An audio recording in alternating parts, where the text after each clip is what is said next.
আসসালামু আলাইকুম। আলহামদুলিল্লাহ। আচ্ছা, আজকে মেইনলি হচ্ছে একটা বেসিক প্রোগ্রামিং এর বেসিক একটা জিনিস নিয়ে ক্লাস নিব, রিকারশন যেটা। আমার স্ক্রিন কি দেখতে পাচ্ছেন আপনারা সবাই? জি।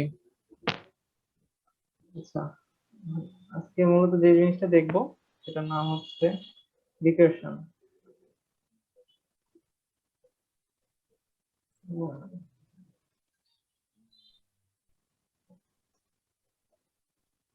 সরি, আমার হাতের লেখাটা একটু খারাপ।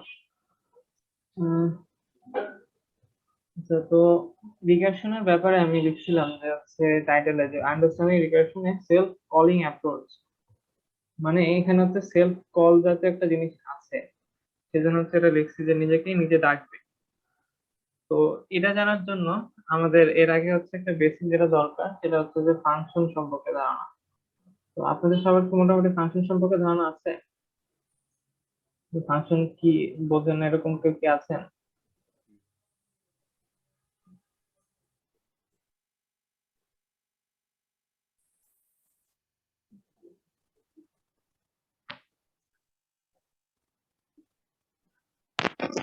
তাহলে ধরে নিচ্ছি যে সবারই ফাংশন সম্পর্কে মোটামুটি ধারণা আছে।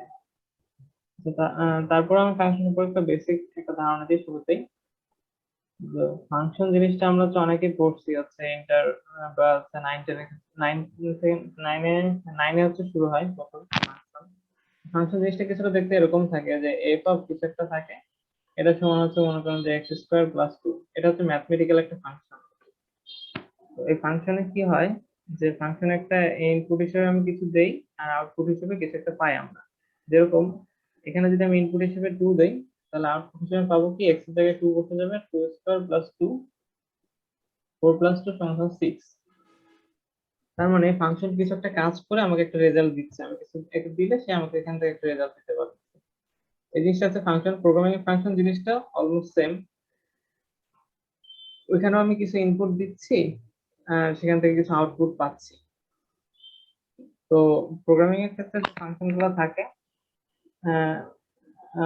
ফাংশনের হচ্ছে ডেফিনেশন গুলো থাকে তো শুরুতে, যে আমি ফাংশনটা কি রিটার্ন করবো। এখানে থাকবে হচ্ছে রিটার্ন টাইপ প্রথমে,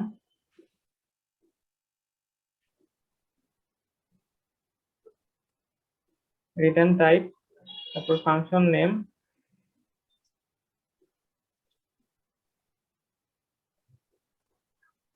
এরপরে হচ্ছে ব্র্যাকেটের মধ্যে এখানে কিছু জিনিস ইনপুট থাকবে, কি কি ইনপুট নিব এরকম একটা জিনিস থাকবে। আর আমরা এখানে ফাংশনের মধ্যে কিছু কাজ করব, কাজ করার পর এখান থেকে কিছু একটা রিটার্ন করে দিবে, ফেরত দিবে ফাংশন। এটাই বেসিক্যালি একটা ফাংশনের কাজ। তো ফাংশন সম্পর্কে আমরা হচ্ছে মোটামুটি বুঝতে পারছি যে এরকম কিছু একটা জিনিস আছে, যে জিনিসটা আমরা কল করে কাজ করতে পারি। যেরকম আপনারা কি কোন একটা লাইব্রেরি ফাংশনের নাম বলতে পারবেন? যে সি বা সি প্লাস প্লাস এ লাইব্রেরি ফাংশন হিসেবে ব্যবহার করে এরকম কোন একটা ফাংশনের নাম?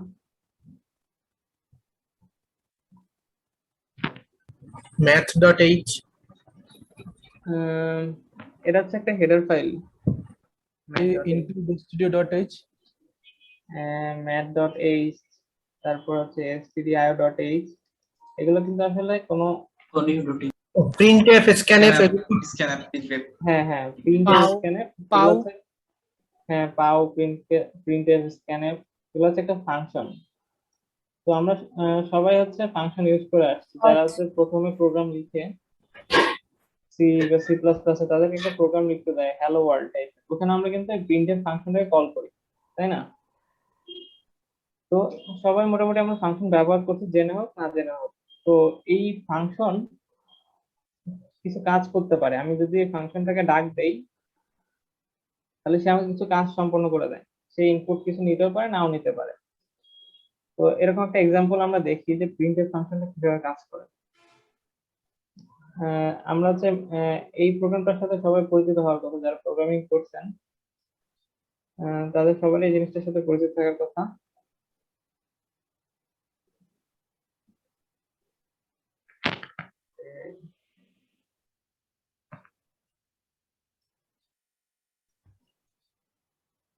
প্রিন্টএফ, এখানে হ্যালো ওয়ার্ল্ড।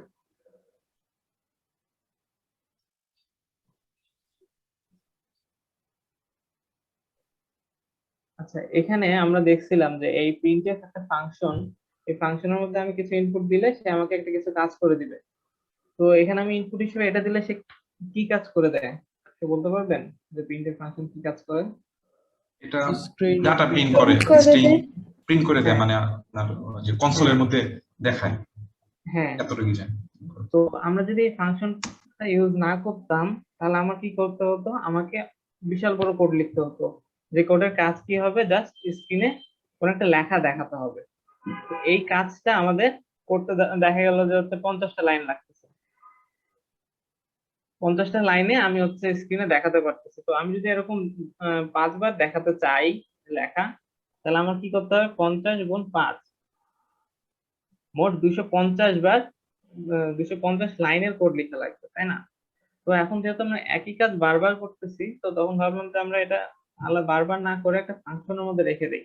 তাহলে আমি যখন ফাংশনটাকে কল করব বা ডাকবো এভাবে, তখন সে ওই কাজগুলো করে দিবে। তো আমাদের যে হেডার ফাইল ছিল যে stdio.h, এই হেডার ফাইলের মধ্যে প্রিন্টএফ ফাংশনটা কিভাবে কাজ করে সেটা বলে দেওয়া আছে। এখানে std মানে হচ্ছে স্ট্যান্ডার্ড,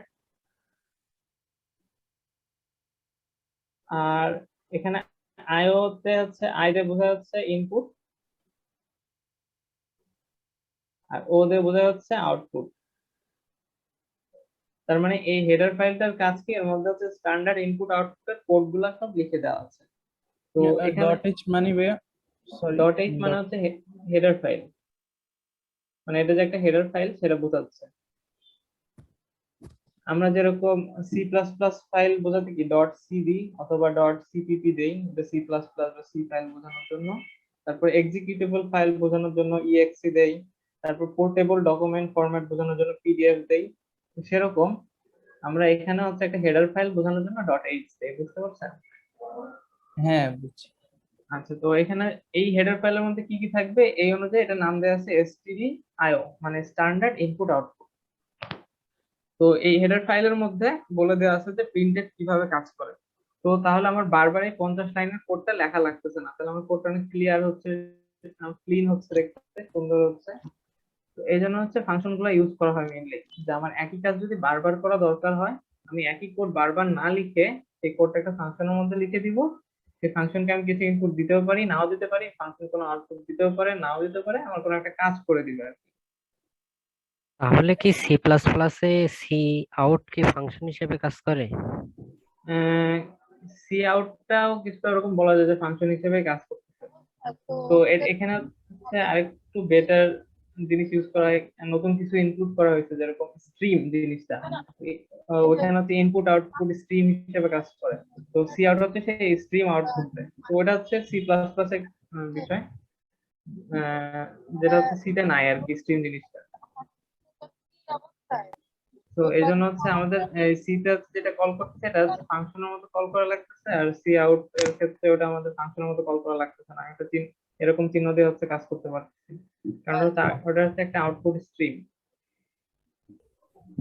তো তো তো আচ্ছা, আমরা মোটামুটি বুঝতে পারলাম যে এটা হচ্ছে ফাংশন। এরকম হচ্ছে অনেক ধরনের ফাংশন আছে, এক একটা ফাংশনের কি এক এক রকম কাজ থাকে। আহ, তো ফাংশনকে আমরা কি করতে পারি, ফাংশনকে আমরা ডিফাইন করে দিতে পারি যে ফাংশনটা আসলে কি কাজ করবে বলে দিব আমরা, ঠিক আছে? হ্যাঁ, কারো হয়তো মাইক্রোফোন অন, মানে ডাবল কথা শোনা যাইতেছে। আচ্ছা,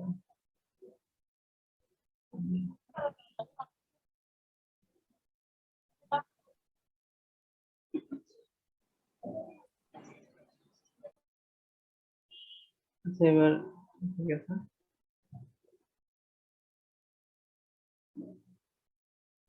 আচ্ছা, তো আমরা হচ্ছে ফাংশন জিনিসটা বুঝলাম মোটামুটি, যে ফাংশন হচ্ছে এমন একটা জিনিস যাকে হচ্ছে ডাক দিলে, এই যে এখানে যে আমরা কথা বলছি ওকে ডাক দিচ্ছি ওর নাম ধরে, ফাংশনটার একটা নাম আছে, সেই নাম ধরে ডাক দিয়ে ওকে বললাম যে এই কাজটা করে দাও। যেরকম এটা একটা মানুষের মতো চিন্তা করতে পারি, একটা মানুষকে বলে দেওয়া আছে সে হচ্ছে বাজার করবে। ধরে নিয়ে হচ্ছে মানুষটার নাম হচ্ছে রহিম। রহিমের কাজ কি? রহিমের কাজ হচ্ছে বাজার করা। এখন আমি যখন রহিমকে ডাক দিব, যে রহিম আমাকে হচ্ছে 1 কেজি আলু আর পটল দিয়ে দাও, তখন কি করবে, রহিম বাজার থেকে আমার ওই কাজটা করে দিবে। আমি ওকে যদি আবার ডাক দিয়ে বলে যে হচ্ছে আমার 1 প্যাকেট বিরিয়ানি লাগবে, সে আমার জন্য 1 প্যাকেট বিরিয়ানি বাজার করে নিয়ে আসবে। তো এভাবে হচ্ছে আমাকে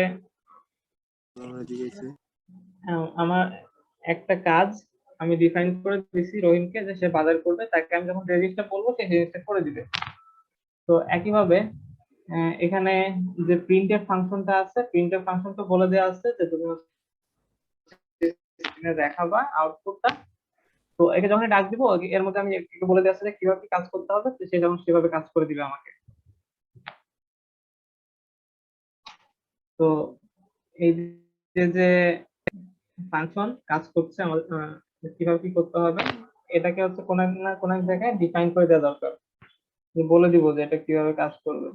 আমি যদি না বলে দিই, সে কোনোভাবে কাজ করতে পারবে না।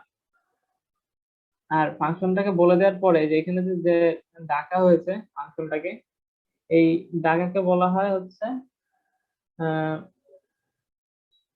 এটাকে হচ্ছে কল করা বলা হয়, যে ফাংশনকে আমি কল করতেছি। ডাকাকে ইংরেজিতে বলা হচ্ছে কল করা। তো এই কল করার উপর ডিপেন্ড করে নতুন একটা টেকনিক মানুষের মাথায় আসলো, যে আমরা আমরা এতক্ষণ কি করছি, যে আমি অন্য একটা মানুষকে ডাকছি, ডাকার পর তাকে হচ্ছে আমি কাজ করতে বলছি, তো তখন সে সেই কাজটা আমাকে করে দিচ্ছে। এখন যদি এরকম হয় যে রহিমের কাজ বাজার করা, রহিম নিজেই নিজেকে ডাকছে, যে রহিম নিজেই নিজেকে কাজ দিচ্ছে যে এটা করে নিয়ে আসো, তাহলে এই বিষয়টি কি অদ্ভুত দেখাবে না? এরকম তো বাস্তবে হয় না কখনো, যে সে নিজেই নিজেকে কল করতেছে। তো এই জিনিসটা হচ্ছে রিকারশন, যে সে নিজেই নিজের কাজের জন্য নিজেকে কল করবে। তো এরকম কখন লাগতে পারে, আমরা একটা উদাহরণ দিই।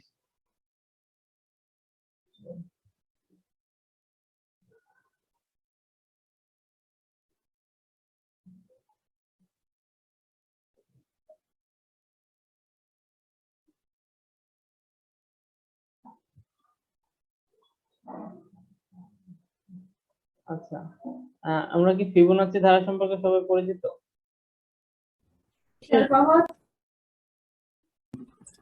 জি ভাইয়া। জি ভাই। আচ্ছা, ফিবোনাচ্চি ধারাটা প্রথম সংখ্যাটা কি? প্রথম সংখ্যাটা হচ্ছে এফ, এফ অফ জিরো ধরে যদি ফিবোনাচ্চি থাকে, প্রথম সংখ্যা হচ্ছে 0, তারপর সংখ্যা হচ্ছে 1, এরকম করে করে আহ, এর পরবর্তী সংখ্যাগুলো হবে কি আগের দুটো সংখ্যার যোগফল। তো এটাকে যদি ফাংশন আকারে লিখি তাহলে কেমন দেখায়? আচ্ছা, 1 মিনিট।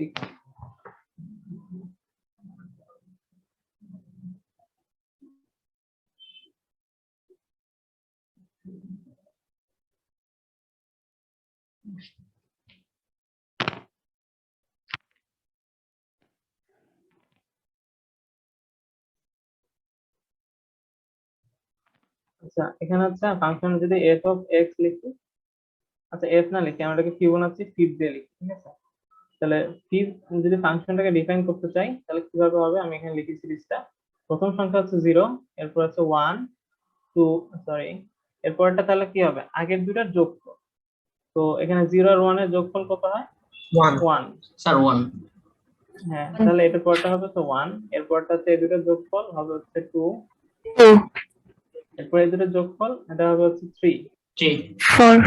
হ্যাঁ, এরপরে আচ্ছা। না, 4 হবে না, 5 5 হবে। এই দুটোর যোগফল 5, এরপর হচ্ছে 8, তারপর 13, এরকম করে চলতে থাকবে।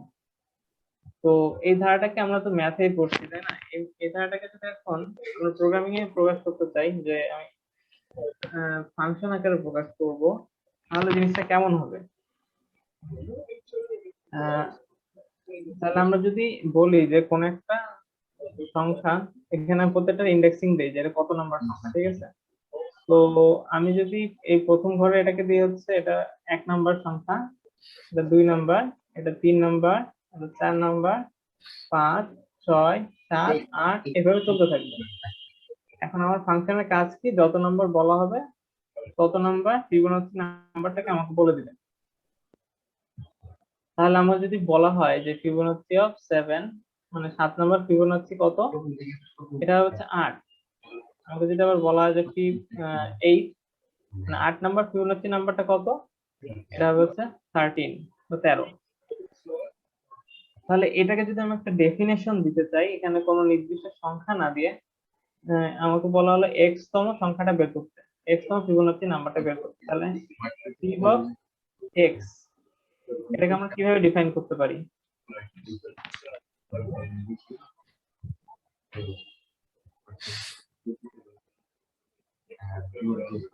একটু বলতে পারবেন এক্স তম এর ফিবোনাচি মাধ্যমে আরে না, আমি ফাংশন আকারেই প্রকাশ করতে চাচ্ছি, যে এটা ফাংশন দিয়ে আছে রিপ্রেজেন্ট করতে চাচ্ছি। এই ফাংশনের তো সাধারণত n array plus 1 n+1 function of x minus 1 plus function of x minus 2 এটা হবে না? হ্যাঁ, এটাই হবে। এখানে আমরা কি দেখতে পাচ্ছি যে আমি যদি 8 নাম্বারটাকে বের করতে চাই, কার যেন মাইক্রোফোনটা আনমিউট হয়ে আছে।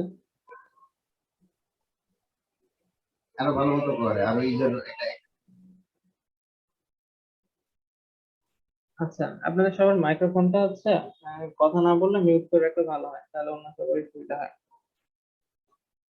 আচ্ছা, তাহলে এখানে আমি দেখতে পাচ্ছি যে 8 নাম্বার যখন আমরা ক্যালকুলেট করতে চাচ্ছি, 8 নাম্বার ফিবোনাচি নাম্বারটা, তখন আমি কি করছি, আগেরটা আর তার আগেরটা যোগ করে দিচ্ছি। তো এখন দেখেন আমার কিন্তু এই ফাংশনের কাজ কি, যত নাম্বার বলে দিব সে তত নাম্বার ফিবোনাচি নাম্বারটা আমাকে দিয়ে দিবে।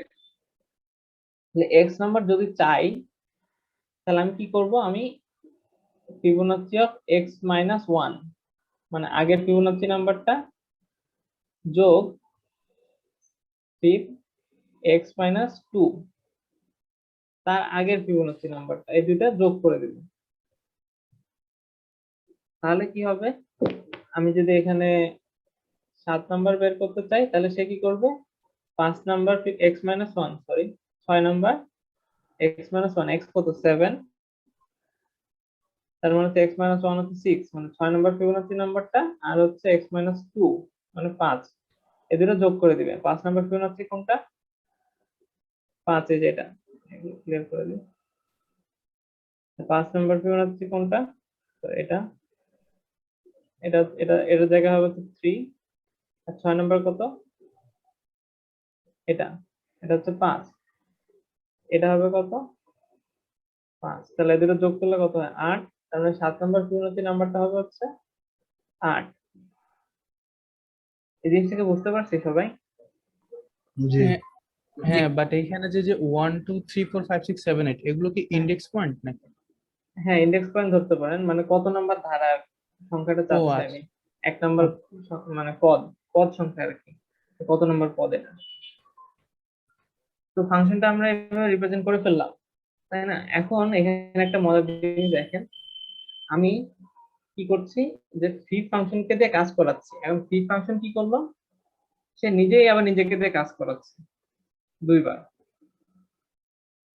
বিষয়টা এরকম যে আমি হচ্ছে রহিমকে বললাম যে হচ্ছে বাজার থেকে দুটো জিনিস নিয়ে আসতে হবে, একটা হচ্ছে আলু আর একটা হচ্ছে পটল।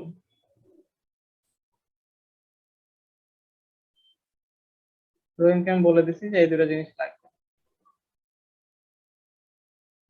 এখন রহিম কি করলো, রহিম নিজেকেই কল করলো, আবার নিজেকেই বললো যে রহিম যাও নিজে যে আলু নিয়ে আসো। আবার নিজেকে আবার পরে আরেকবার বললো আলু আনা হয়ে গেলে যে রহিম এবার পটল নিয়ে আসো, নিজেই নিজেকে দিয়ে কাজ করে নিচ্ছে। তাহলে কি, সে আলু পটল দুটাই পেয়ে গেল, মানে নিজেকেই নিজেকে কল করে কাজ করছে। বিষয়টা কিছুটা এরকম। তো এইখানে যে ফাংশনটা আছে, এই ফাংশনটা সেম ভাবে নিজেই নিজেকে কল করে কাজ করাচ্ছে। এটা সুবিধাটা কি আসলে, আহ, এমন কিছু কেস আছে, এখানে যে ফিবোনাচি ধারাটা বের করছে এটা কিন্তু আমি লুপ দিয়েও করতে পারতাম, কিন্তু আমি লুপ দিয়ে করি নাই কেন, আপনাদের রিকার্শন জিনিসটা বোঝানোর জন্য। কিন্তু এমন কিছু জিনিস আছে যেটাতে আমি রিকার্শন ইউজ না করলে আসলে লুপ দিয়ে করতে পারবো না, ঠিক আছে, আমি পরে দেখাচ্ছি, আগে এই জিনিসটা যদি আপনারা মোটামুটি বুঝতে পারেন এরপর সেদিকে আগাবো। তো এখানে আমরা দেখলাম যে একটা জিনিস নিজেই কাজ করার জন্য নিজেকেই কল করতেছে, এই জিনিসটা হচ্ছে রিকারশন, সেলফ কলিং, মানে নিজেই নিজেকে কল করতেছে। তো রহিম যেরকম নিজেই নিজেকে কল করে সব কাজ করে নিচ্ছে, এখানে আমরা ফাংশনটা কিন্তু ওইভাবেই কাজ করতেছে। আমি ফাংশনটা আরেকবার দেখি যে আমার, দেখেন যে আমি যদি এক্স নাম্বার পদটা ক্যালকুলেট করতে চাই, এক্স নাম্বার পদটা ক্যালকুলেট করতে চাই, তাহলে আমার এক্স মাইনাস ওয়ান পদটা লাগতেছে কিন্তু ফিবোনাচ্চি, মানে আমি এই ফিবোনাচ্চিটা ক্যালকুলেট করতে চাচ্ছি, তার জন্য কিন্তু আমার আগের ফিবোনাচ্চি নাম্বারটা লাগতেছে এবং তারও আগের ফিবোনাচ্চি নাম্বারটা লাগতেছে, মানে আমার ফিবোনাচ্চি নাম্বার ক্যালকুলেট করতে আবারও ফিবোনাচ্চি নাম্বার লাগতেছে।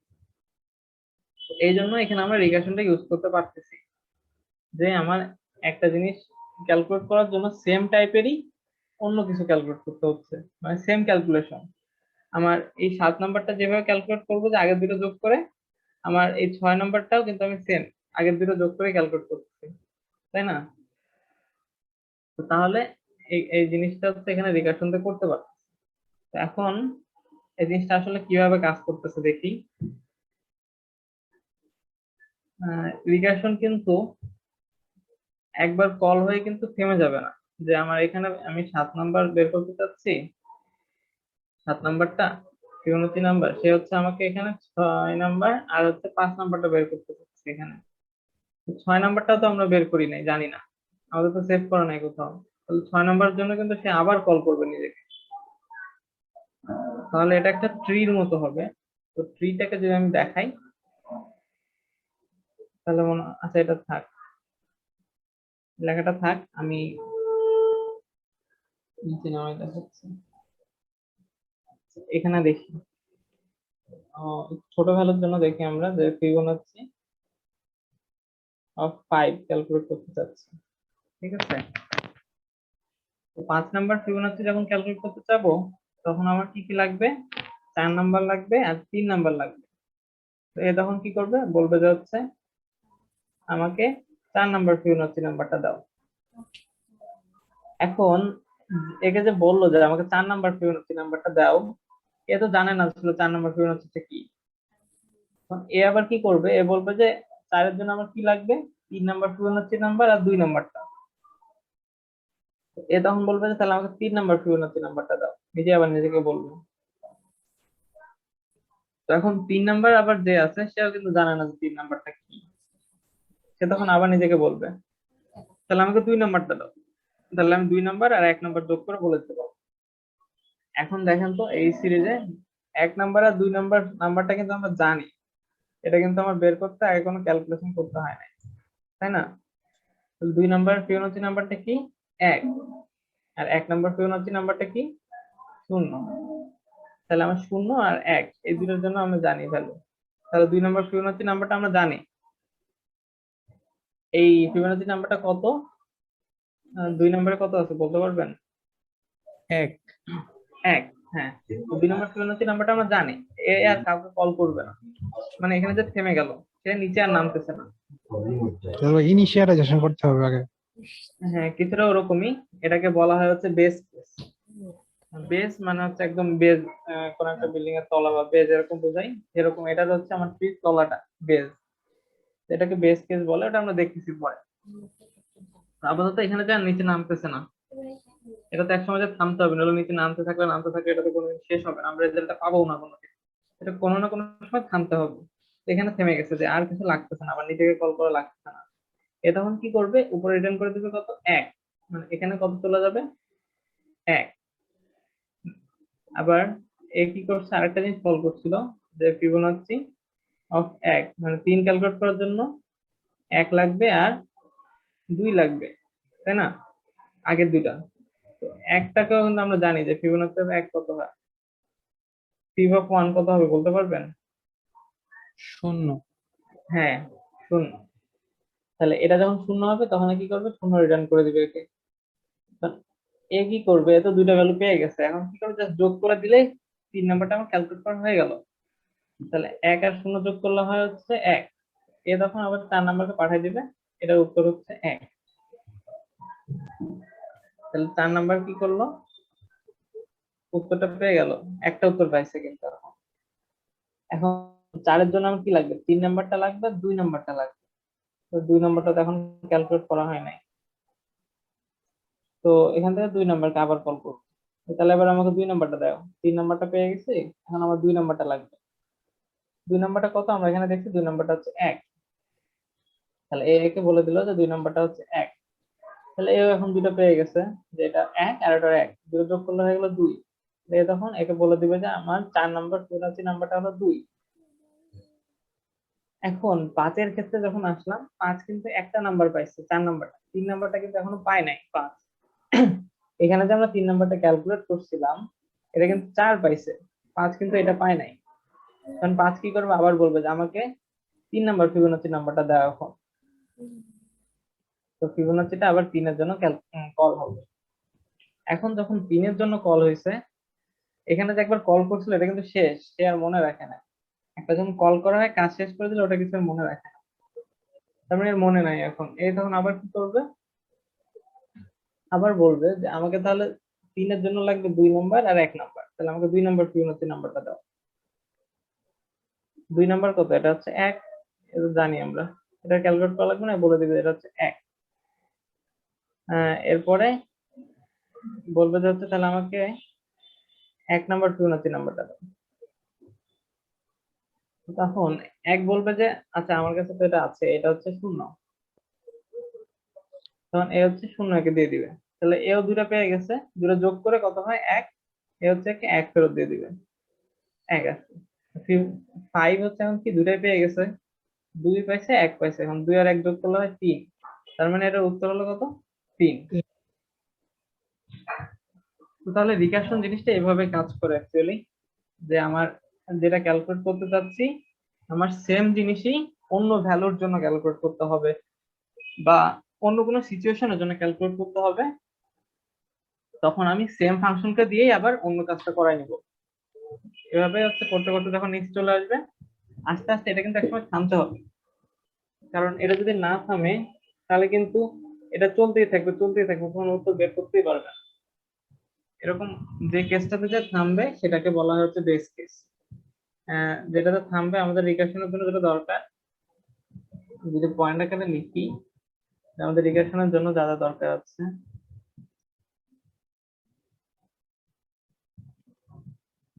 রিকারশনের জন্য আমার 1 নাম্বার লাগবে যে সেম সাব প্রবলেম, মানে সাব যে প্রবলেমটা আমার মূল যে সমস্যাটা সমাধান করতেছি তার যে সাব প্রবলেম আছে, মানে ওই পুরো প্রবলেমটা সলভ করবে না, কিন্তু অর্ধেক বা অন্য কোনো অল্প একটু অংশ সলভ করে দিবে বা কিছু অংশ কাজ করে দিবে, এরকম সাব প্রবলেম যেটা থাকে, এই সাব প্রবলেমটা সেম হতে হবে। সাব প্রবলেমটা যদি সেম হয় তাহলে হচ্ছে আমরা রিকারশন ইউজ করতে পারবো। যেমন এখানে আমরা 5 নাম্বারের জন্য যেটা ক্যালকুলেট করতেছি, আমার 4 নাম্বারের জন্য একই জিনিস ক্যালকুলেট করতে হচ্ছে, 3-এর জন্য একই জিনিস। বুঝতে পারছেন? তো এই সাব প্রবলেমটা সেম হতে হবে, 2 নাম্বার একটা বেস কেস থাকা লাগবে, বেস কেস থাকা লাগবে যেখানে যে থামবে, যেখানে যে থেমে যাবে। কারণ এটা যদি না থামে তাহলে কিন্তু আমার এই রিকারশন কোনোদিনও উত্তর পাবো না, চলতেই থাকবে চলতেই থাকবে চলতেই থাকবে, এরকম একটা বেস কেস থাকতে হবে যেখানে যে থেমে যেতে হবে, অবশ্যই থামতে হবে, থামার পর সেটা ফেরত যাবে। তাহলে কোন একটা জিনিস যদি আমি রিকারশন দিয়ে করতে চাই, তাহলে মোটামুটি এই দুটো জিনিস থাকা দরকার। তাহলে এতটুকু কি বুঝতে পারছেন যে এই ফিবোনাচি সিরিজটা কিভাবে কাজ করতেছে রিকারশন দিয়ে? জি ভাইয়া। এইখানে বেস কেসটা কোথায়, মানে এই যে 3-এর পরে কি থেমে যাবে এটা? হ্যাঁ, বেস কেস হচ্ছে দুইটা এখানে, যদি 2 হয় 2 নাম্বারের জন্য হচ্ছে আমরা উত্তর ক্যালকুলেট করা লাগবে না, এটা হচ্ছে 1 অলওয়েজ। আর 1 হলে 1-এর জন্য আমার ক্যালকুলেট করা লাগবে না, এটা হচ্ছে 0 অলওয়েজ। মানে ফিবোনাচি ধারা কিন্তু শুরুতে বলে দেয় যে 1-এর জন্য হচ্ছে 0 আর 2-এর জন্য হচ্ছে 1, এই দুটো কিন্তু আমি আগের দুটো যোগ করে পাই নাই, তাই না? এই দুটোর মান ফিক্সড, এটা বলে দেয় না, এটা কোনো ক্যালকুলেট করে বের করতে হয় না, এটা ফিক্স, এখানে যে থেমে যাবে। তার মানে এখানে বেস কেস হচ্ছে দুইটা, একটা হচ্ছে যখন 1 হবে আর যখন 2 হবে, এই দুইটা ক্ষেত্রে আমাকে কোনো ক্যালকুলেট করতে হবে না, আর বাকি ক্ষেত্রে আগের দুটোর সাথে যোগ করে ক্যালকুলেট করতে হবে। বুঝতে পারছেন? তাহলে ভাই টার্মিনেট কি 2 করবে না 3 করবে? টার্মিনেট অ্যাকচুয়ালি 2 করবে, কারণ তাকে 3 যদি থামতে হয় 3 ভ্যালু তাকে জানতে হবে। 3 ভ্যালু তো আমরা জানি না, 3 ভ্যালু আমাদের ক্যালকুলেট করতে হবে। তখন সে কি করবে, 2 কে কল করবে, বলে 2 আমাকে হচ্ছে 2 নম্বর ফিবোনাচি নাম্বারটা দিয়ে দাও। তখন 2 তো জানে যে 2 নম্বর ফিবোনাচি নাম্বারটা হচ্ছে 1, তখন সে আর কাউকে কল করবে না, এখানে থেমে যাচ্ছে, শেষ, এটা টার্মিনেট করতেছে। তখন এই 1 একে ফেরত দিয়ে দিচ্ছে যে এই নাও, এটা 2 নম্বর ফিবোনাচি নাম্বার হচ্ছে 1। আবার এ হচ্ছে আবার 1 নাম্বারের জন্য কল করতেছে, তার মানে 1 নাম্বারে যখন আসছে 1-এর জন্য কিন্তু আবার ক্যালকুলেট করতে হচ্ছে না, সে জানে যে 1-এর ভ্যালু কত, 0, এটা দিয়ে দিচ্ছে, এখানে টার্মিনেট করে যাচ্ছে। তার মানে এখানে টার্মিনেটিং কেস হচ্ছে 2টা, যদি 1 হয় তখনও টার্মিনেট করবে, অথবা যদি 2 হয় তখনও টার্মিনেট করবে, কিন্তু 3-এ টার্মিনেট করবে না, 3-এর পরে আরো নিচে নামবে এখানে, কিন্তু 2-এর পরে নামতেছে না, 2 বা 1-এর পরে, যেরকম এটা একটা, এটা একটা, এটা একটা, এটা একটা, এটা একটা, মানে এই জায়গাগুলোতে এসে এরপর আর নিচে নামতেছে না কিন্তু কখন, মানে এই কেসগুলো পেলে তখন থেমে যাচ্ছে। বুঝতে পারছেন?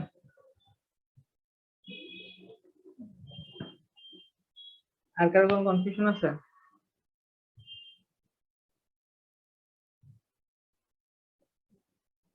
আচ্ছা,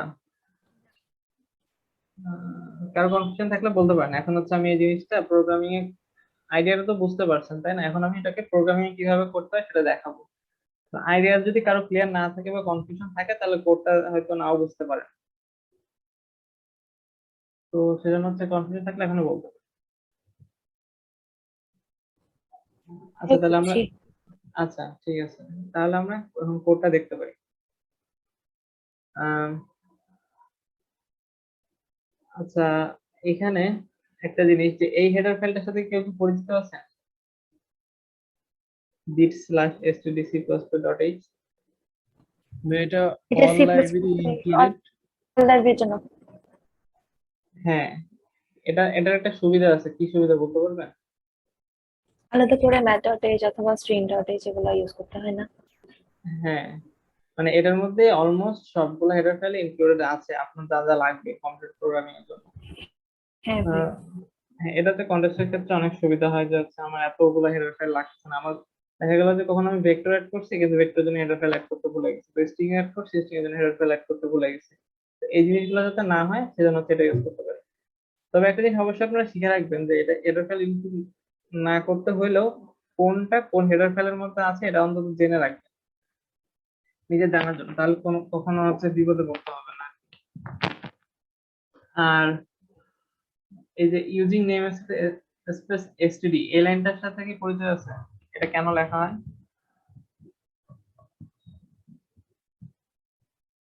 না ভাইয়া। এটা একটু ক্লিয়ার করে দেন। আচ্ছা, এখানে আমরা অনেক সময় দেখবেন যে এসটিডি লেখা, ইউজিং নেম স্পেস এসটিডি লেখা হয় সি প্লাস প্লাসে। তো আমরা যদি সি তে পুরো কোডটা লিখি তাহলে আমার এই জিনিসটা আসলে লাগবে না, কিন্তু কখন লাগবে, যখন হচ্ছে আমি সি প্লাস প্লাসে কোডটা লিখবো। তো সি প্লাস প্লাসে আমি যদি একটা বেসিক আউটপুটটা বের করি যে হ্যালো ওয়ার্ল্ড, এই লেখাটা আমি দেখাতে চাই, তাহলে কি করতে হচ্ছে আমাদের, সি আউট হ্যালো ওয়ার্ল্ড, এই জিনিসটা এভাবে লিখতে হচ্ছে। তো এখন আমি এখানে যে একটা কাজ করছি, যে এই যে সি আউট যেটা আছে এই ফাংশনটাকে কল করতেছি, বলতেছি যে আমাকে এই লেখাটা স্ক্রিনে দেখা দাও, সে দেখা দিচ্ছে নর্মালি। কিন্তু এখন যদি আমি এক কাজ করি যে এই লাইনটা দিব না, এই লাইনটা না দিয়ে আমি কোডটা রান করা ট্রাই করবো, তাহলে কি হয় দেখি। আমি এখান থেকে log, আচ্ছা এখানে দেখতে পাচ্ছি যে এখানে কি বলতেছে, C out was not declared in this scope, মানে সি আউট ডিক্লেয়ার করা নাই তাই বলতেছে। কিন্তু আমি তো সব হেডার ফাইল ইনক্লুড করছি, এর মধ্যে হেডার ফাইলটা আছে, তাহলে কেন হচ্ছে না? কারণ এখানে একটা জিনিস দেখাচ্ছে যে সাজেস্টেড অল্টারনেটিভ এসটিডি দুটো কোলন তারপর হচ্ছে সি আউট, মানে আমার সি আউটটা হচ্ছে এইভাবে না, যে এসটিডি কোলন সি আউট, এটা দিতে বলতেছে। এটা দিলে কি হয় দেখি, এটা যদি দেই তখন আমার প্রোগ্রামটা সুন্দরভাবে কাজ করতেছে। তো এই জিনিসটাতে আসলে কি বোঝায়? এটাতে বোঝায় যে এটাকে বলা হচ্ছে নেম স্পেস। সি প্লাস প্লাসে নতুন ফাংশনটা ইউজ করা হয়েছে নেম স্পেস। তো এই জিনিসটা যদি তুলনা করি বাস্তবের সাথে, আহ, এরকম ভাবে তুলনা করা যায় যে আহ, এলাকার এই জিনিসটা হচ্ছে এলাকার নাম। মনে করেন একটা লোকের নাম হচ্ছে মাহফুজ, সে হচ্ছে ঢাকাতেও একজন মাহফুজ আছে, আহ, যশোরেও একটা মাহফুজ আছে। তো এখন কেউ যদি বলে যে মাহফুজকে ডাকো, তাহলে আমি কোন মাহফুজকে ডাকবো? যশোরের মাহফুজকে ডাকবো নাকি ঢাকার মাহফুজকে ডাকবো? তো একই নাম দুই জায়গায় থাকলে, দুই এলাকাতে থাকলে তখন সমস্যা। তো তখন শুরুতে বলে দিবে যে যশোর কোলন কোলন মাহফুজ, তার মানে যশোরের মাহফুজকে ডাকো। যদি বলে দিই ঢাকা কোলন কোলন মাহফুজ, তার মানে ঢাকার মাহফুজকে ডাকো। তো তার মানে আমার হচ্ছে আহ, একই নামে দুইটা থাকলে আমরা হচ্ছে কোন জায়গার বা কোন এলাকার সেটা বোঝানোর জন্য শুরুতে হচ্ছে ওই জিনিসটা অ্যাড করছি। এখানে সেম, যে এখানে শুরু এই জিনিসটা হচ্ছে এলাকার নাম বোঝাচ্ছে।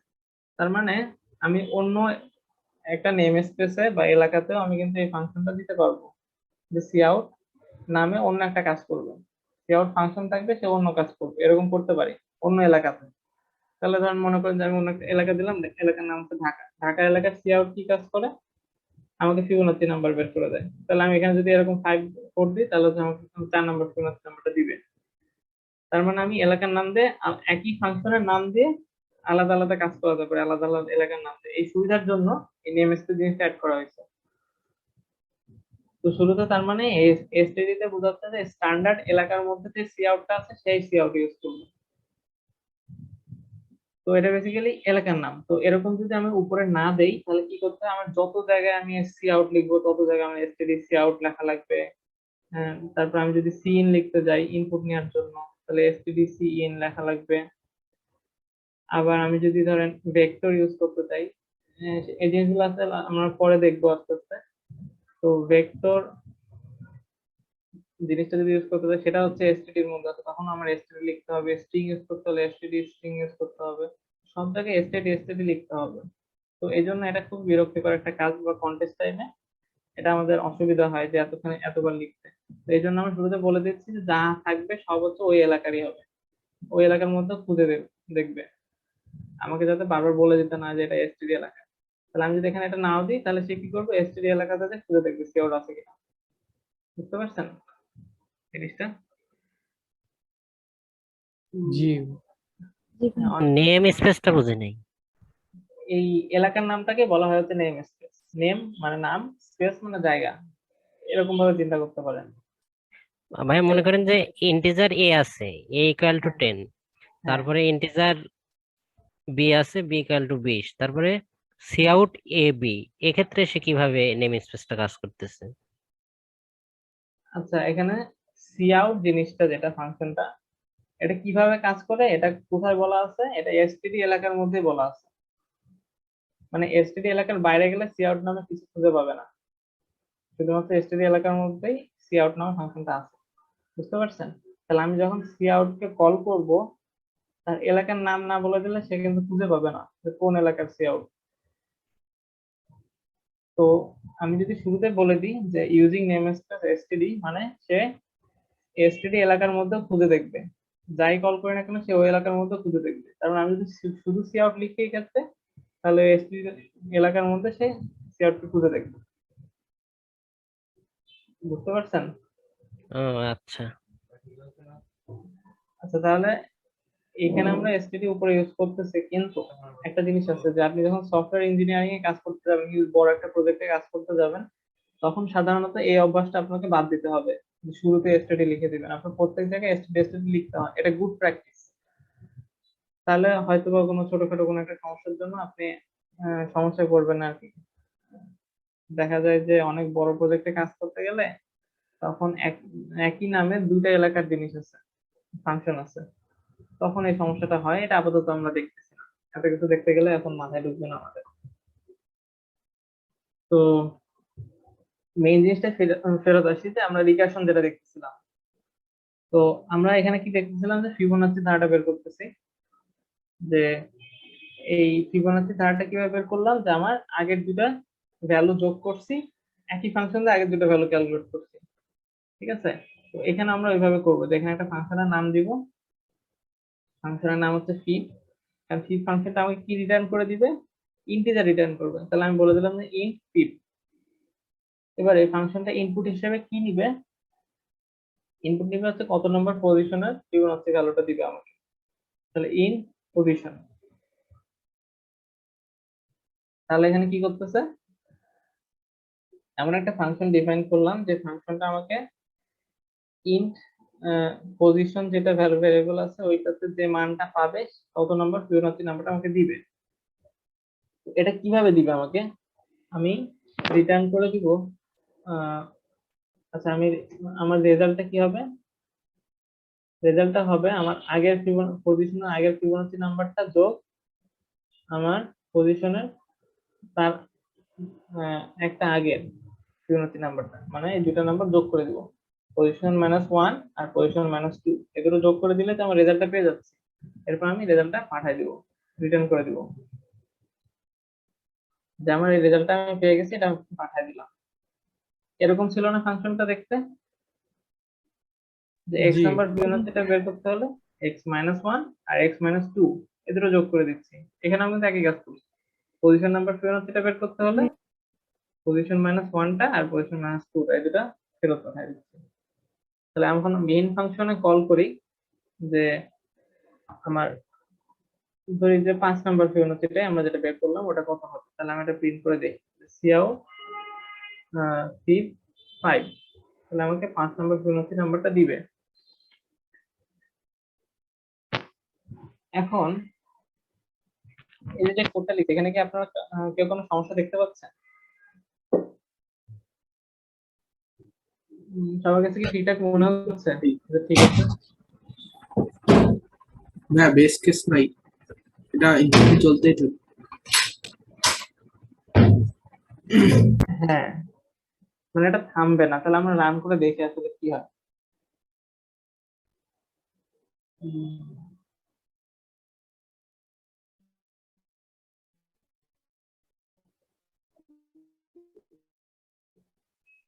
থামবে না, এই দুইটা ক্যালকুলেটর যোগ করে দিবে, কখনো থামবে কখন সেটা কিন্তু আমি বলে দিই নাই। আমি যদি না বলে দিই যে সে কখন থামবে, তাহলে কি হবে এখানে দেখেন, এখানে যে ফিবোনাচি 2তে আসছিল 2 থেকে বা 1 এ আসছিল, এখানে 1 থেকে সে কি করবে, 1 থেকে ফিবোনাচি 0 তে চলে যাবে, ফিবোনাচি 0 কল করবে, 0 থেকে আবার ফিবোনাচি -1 কল করবে, এরকম করে কল করতে থাকবে কখনো শেষ হবে না। তাহলে আমাকে কখন থামতে হবে সেটা আমাকে আগে বলে দিতে হবে, যে এটা এখানে যে থামবো। তাহলে এখানে যদি আমি এর পরে বলে দিই এখানে যে আচ্ছা আগে আমি নর্মালটাই দেখাই, যে আমি আগে বলে দিতে হবে যে কখন থামবো। তাহলে আমি এখানে ইফ দিয়ে বলতে হবে যে কখন থামতে হবে। যদি পজিশন 1 হয় তাহলে তখন আমাকে থামতে হবে, যে 1 নম্বর পজিশনের রেজাল্টটার জন্য আর কিছু কল করবে না, তাকে এখানেই রিটার্ন করে দেবো, ফেরত পাঠাই দেবো। রিটার্ন 1 এর জন্য কত রিটার্ন করবো,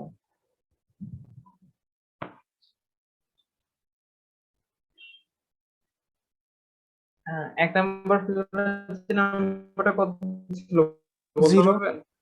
0 0।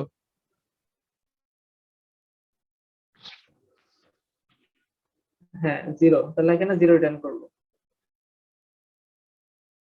এবার যদি পজিশন যদি 2 হয় তাহলে কত রিটার্ন করবো, 1 1। 1 রিটার্ন করবো। আর যদি পজিশন 1 ও না হয় 2 ও না হয় তখন কি করবো, তখন আমরা হচ্ছে আগের দুটো যোগ করে তারপর ফেরত পাঠিয়ে দিব। এটা যদি এখন রান করি তাহলে দেখি যে আমার এখানে রেজাল্ট আসছে 3, তার মানে 5 নাম্বার ফিবোনাচি নাম্বারটা কত আসছে,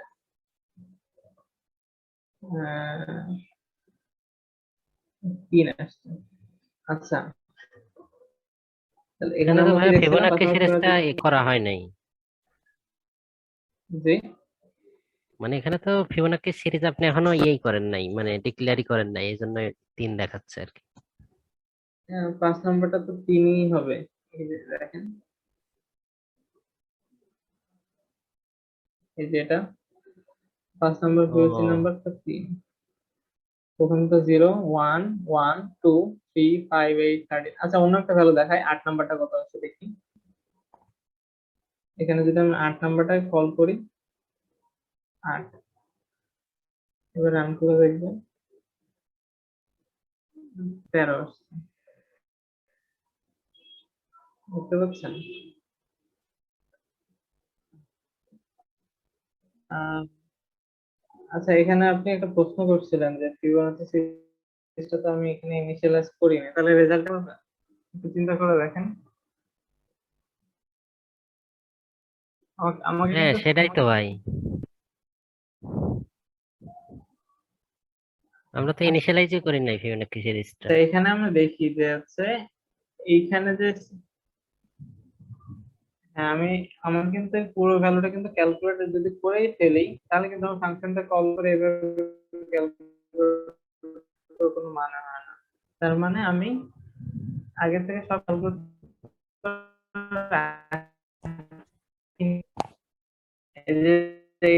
এখানে যে 5 কল করছি, এ কি করছে তখন কিন্তু 4 নাম্বারকে কল করবে, তাই না? 4 নাম্বার ফিবোনাচি সিরিজটা নাম্বারটা লাগবে তার ক্যালকুলেট করতে।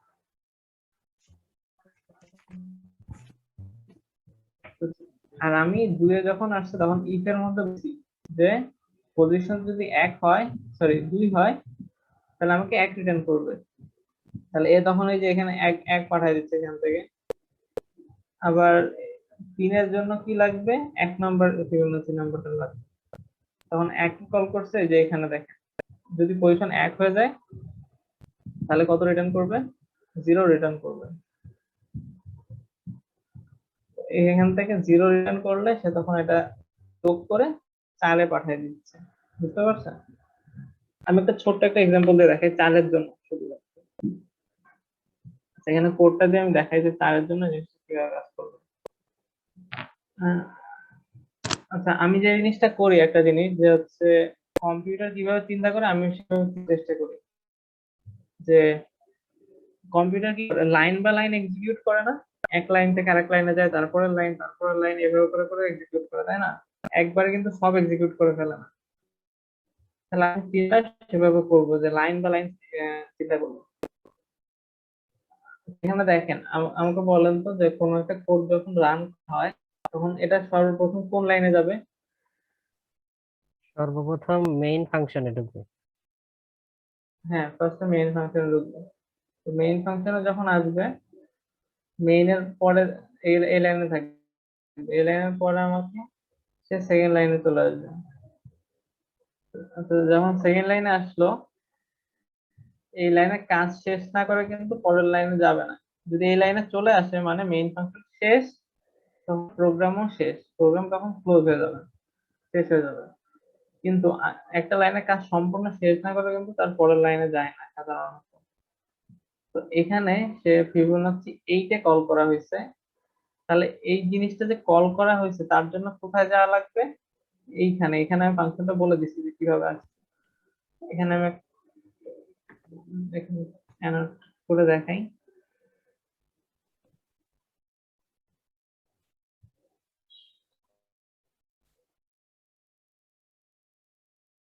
যে এখানে দেখেন আমার এই যে এখানে ছিল এই লাইনে, এরপরে কোথায় চলে যাবে এক জাম্প করে।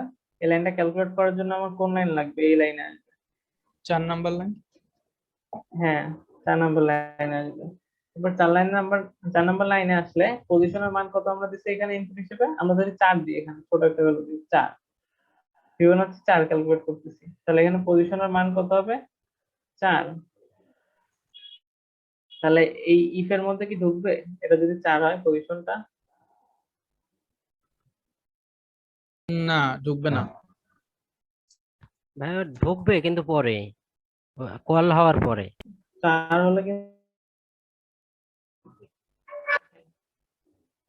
কিন্তু যখন 4 হবে পজিশন তখন তো ঢুকবে না, তাই না?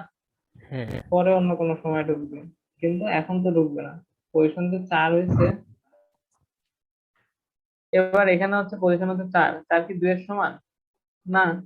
তার মানে এখানে এটা ঢুকবে না, জাম্প করে এখানে চলে আসবে। এরপরে যখন এই লাইন আসবে এখন এ লাইনে কি রেজাল্ট ক্যালকুলেট করতে হচ্ছে না? তো রেজাল্ট ক্যালকুলেট করতে যে কি দেখলো, সে হচ্ছে এই ফাংশনটাকে আবার কল করছে। এবার কত দিয়ে কল করছে? পজিশন -1, মানে পজিশন হচ্ছে 4, এটা -1, কত 3। হ্যাঁ, তার মানে এর পরের বার আবার কল করছে এটাকে 3 এর জন্য। এই যে আবার কল করছে, তখন এ কি করবে, আবার এই উপরে চলে আসবে। কিন্তু এখানে যখন আসবে এবার, এখানে এটা কিন্তু পজিশন 4 থাকবে না, এই পজিশনটা হয়ে যাবে হচ্ছে 3। 3, হ্যাঁ বাট বাট 2টা কি ওটা কল করবে না, ওই যে এখানে পজিশন -2? হ্যাঁ, এখানে হচ্ছে একটা একটা করে ক্যালকুলেট হয়। আমার একটা ফাংশন যখন কল করবে, ওটা শেষ হলে তখন আরেকটা ফাংশনে যাবে। এট এ টাইম দুটো ফাংশনে কাজ করতে পারে না কম্পিউটার। আচ্ছা, এখানে আমি একটা জিনিস দেখাই। কম্পিউটারে স্ট্যাকের মতো একটা জিনিস থাকে, মনে করে এরকম একটা স্তূপ আছে, ঠিক আছে? এর মধ্যে আমি একটা ফাংশন রাখতে পারি একটা একটা করে। এটার উপরে যে ফাংশনটা থাকবে আমি সেটা নিয়ে কাজ করব। মানে কম্পিউটার কখনো দুটা ফাংশন এট এ টাইম ক্যালকুলেট করতে পারে না, সেটা নিয়েই কাজ করবে। একটা যখন শেষ হবে তখন আরেকটা নিয়ে কাজ করতে পারবে। তাহলে আমি যদি এফ অফ ক্যালকুলেট করি, তাহলে শুরুতে কি থাকবে, ফাংশন অফ 4 ধরে নিই এটা। এখন ফাংশন অফ 4 ক্যালকুলেট যে করতেছিল, আচ্ছা এটাকে আমি ওইটাতে দেখাই, তাহলে 4 আর এটা পাশাপাশি দেখতে পারবো, সুবিধা হবে। আচ্ছা, এখানে দেখাই। এখানে আপনার এরকম একটা স্তূপ মনে করেন, এখানে হচ্ছে যত ফাংশন কল হবে সব এর মধ্যে রেখে রেখে কল। প্রথমে আমি কল করছিলাম কত, ফিবোনাচ্চি 4, তাই না? তাহলে এখানে আমাকে ফিবোনাচ্চি 4।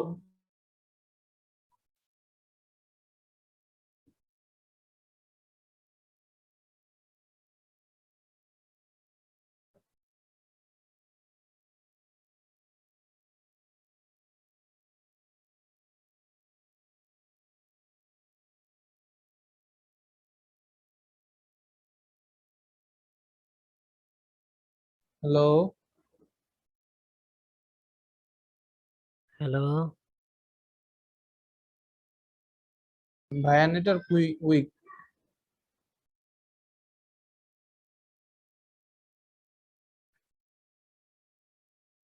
আমি ভাবছি আমারই নেটওয়ার্ক উইক নাকি। হ্যাঁ, আমি ওইটাই বুঝছিলাম।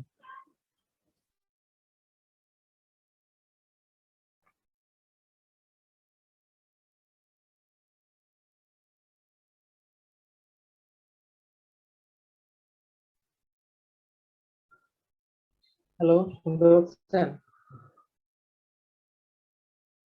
জি, জি ভাইয়া। এখন শুনতে পাচ্ছি। আমার চলে গেছিল হঠাৎ করে।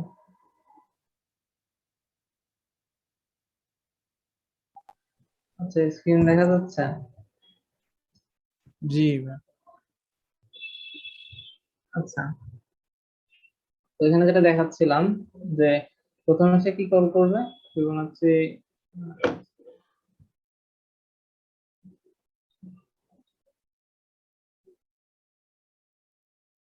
হ্যাঁ, যত প্রথমে সে ফিবোনাচ্চি 4 কল করছে, তাই না? 4 নম্বর ফিবোনাচ্চি নাম্বারটা লাগবে তার। সে তখন এখানে কি করলো, এখানে পজিশন 4 ছিল, এখানে পজিশন 4 ছিল, এরপরে এখানে সবকিছু ক্যালকুলেট করে আসছে, করতে করতে এখানে আসছে। এখানে আসার পর সে কি করলো, যে 4 নাম্বারটা ক্যালকুলেট করার জন্য আমার 3 নাম্বারটা লাগবে। তো এটা হচ্ছে প্রথমে 3 নাম্বারটা লাগবে। এখন তার তো 4 নাম্বারটা ক্যালকুলেট শেষ হয় নাই, তাহলে এখান থেকে তো ফাংশনটাকে ফেলে দিতে পারতেছে না। তো এটাকে যদি ফেলে না দেওয়া যায়, আবার তার হচ্ছে 3 নাম্বারটা ক্যালকুলেট করা লাগবে, তখন কি করবে, এর উপরে 3 নাম্বারটাকে রাখবে। তাহলে ফিবোনাচ্চি 3, মানে আগে আমাকে 3 ক্যালকুলেট করতে হবে, 3 ক্যালকুলেট করলে আমি 4 শেষ করতে পারবো না, আমার আগে যেটা লাগবে সেটা করতে হবে 3 নাম্বারের জন্য, তখন আবার কল হবে ফাংশনটা।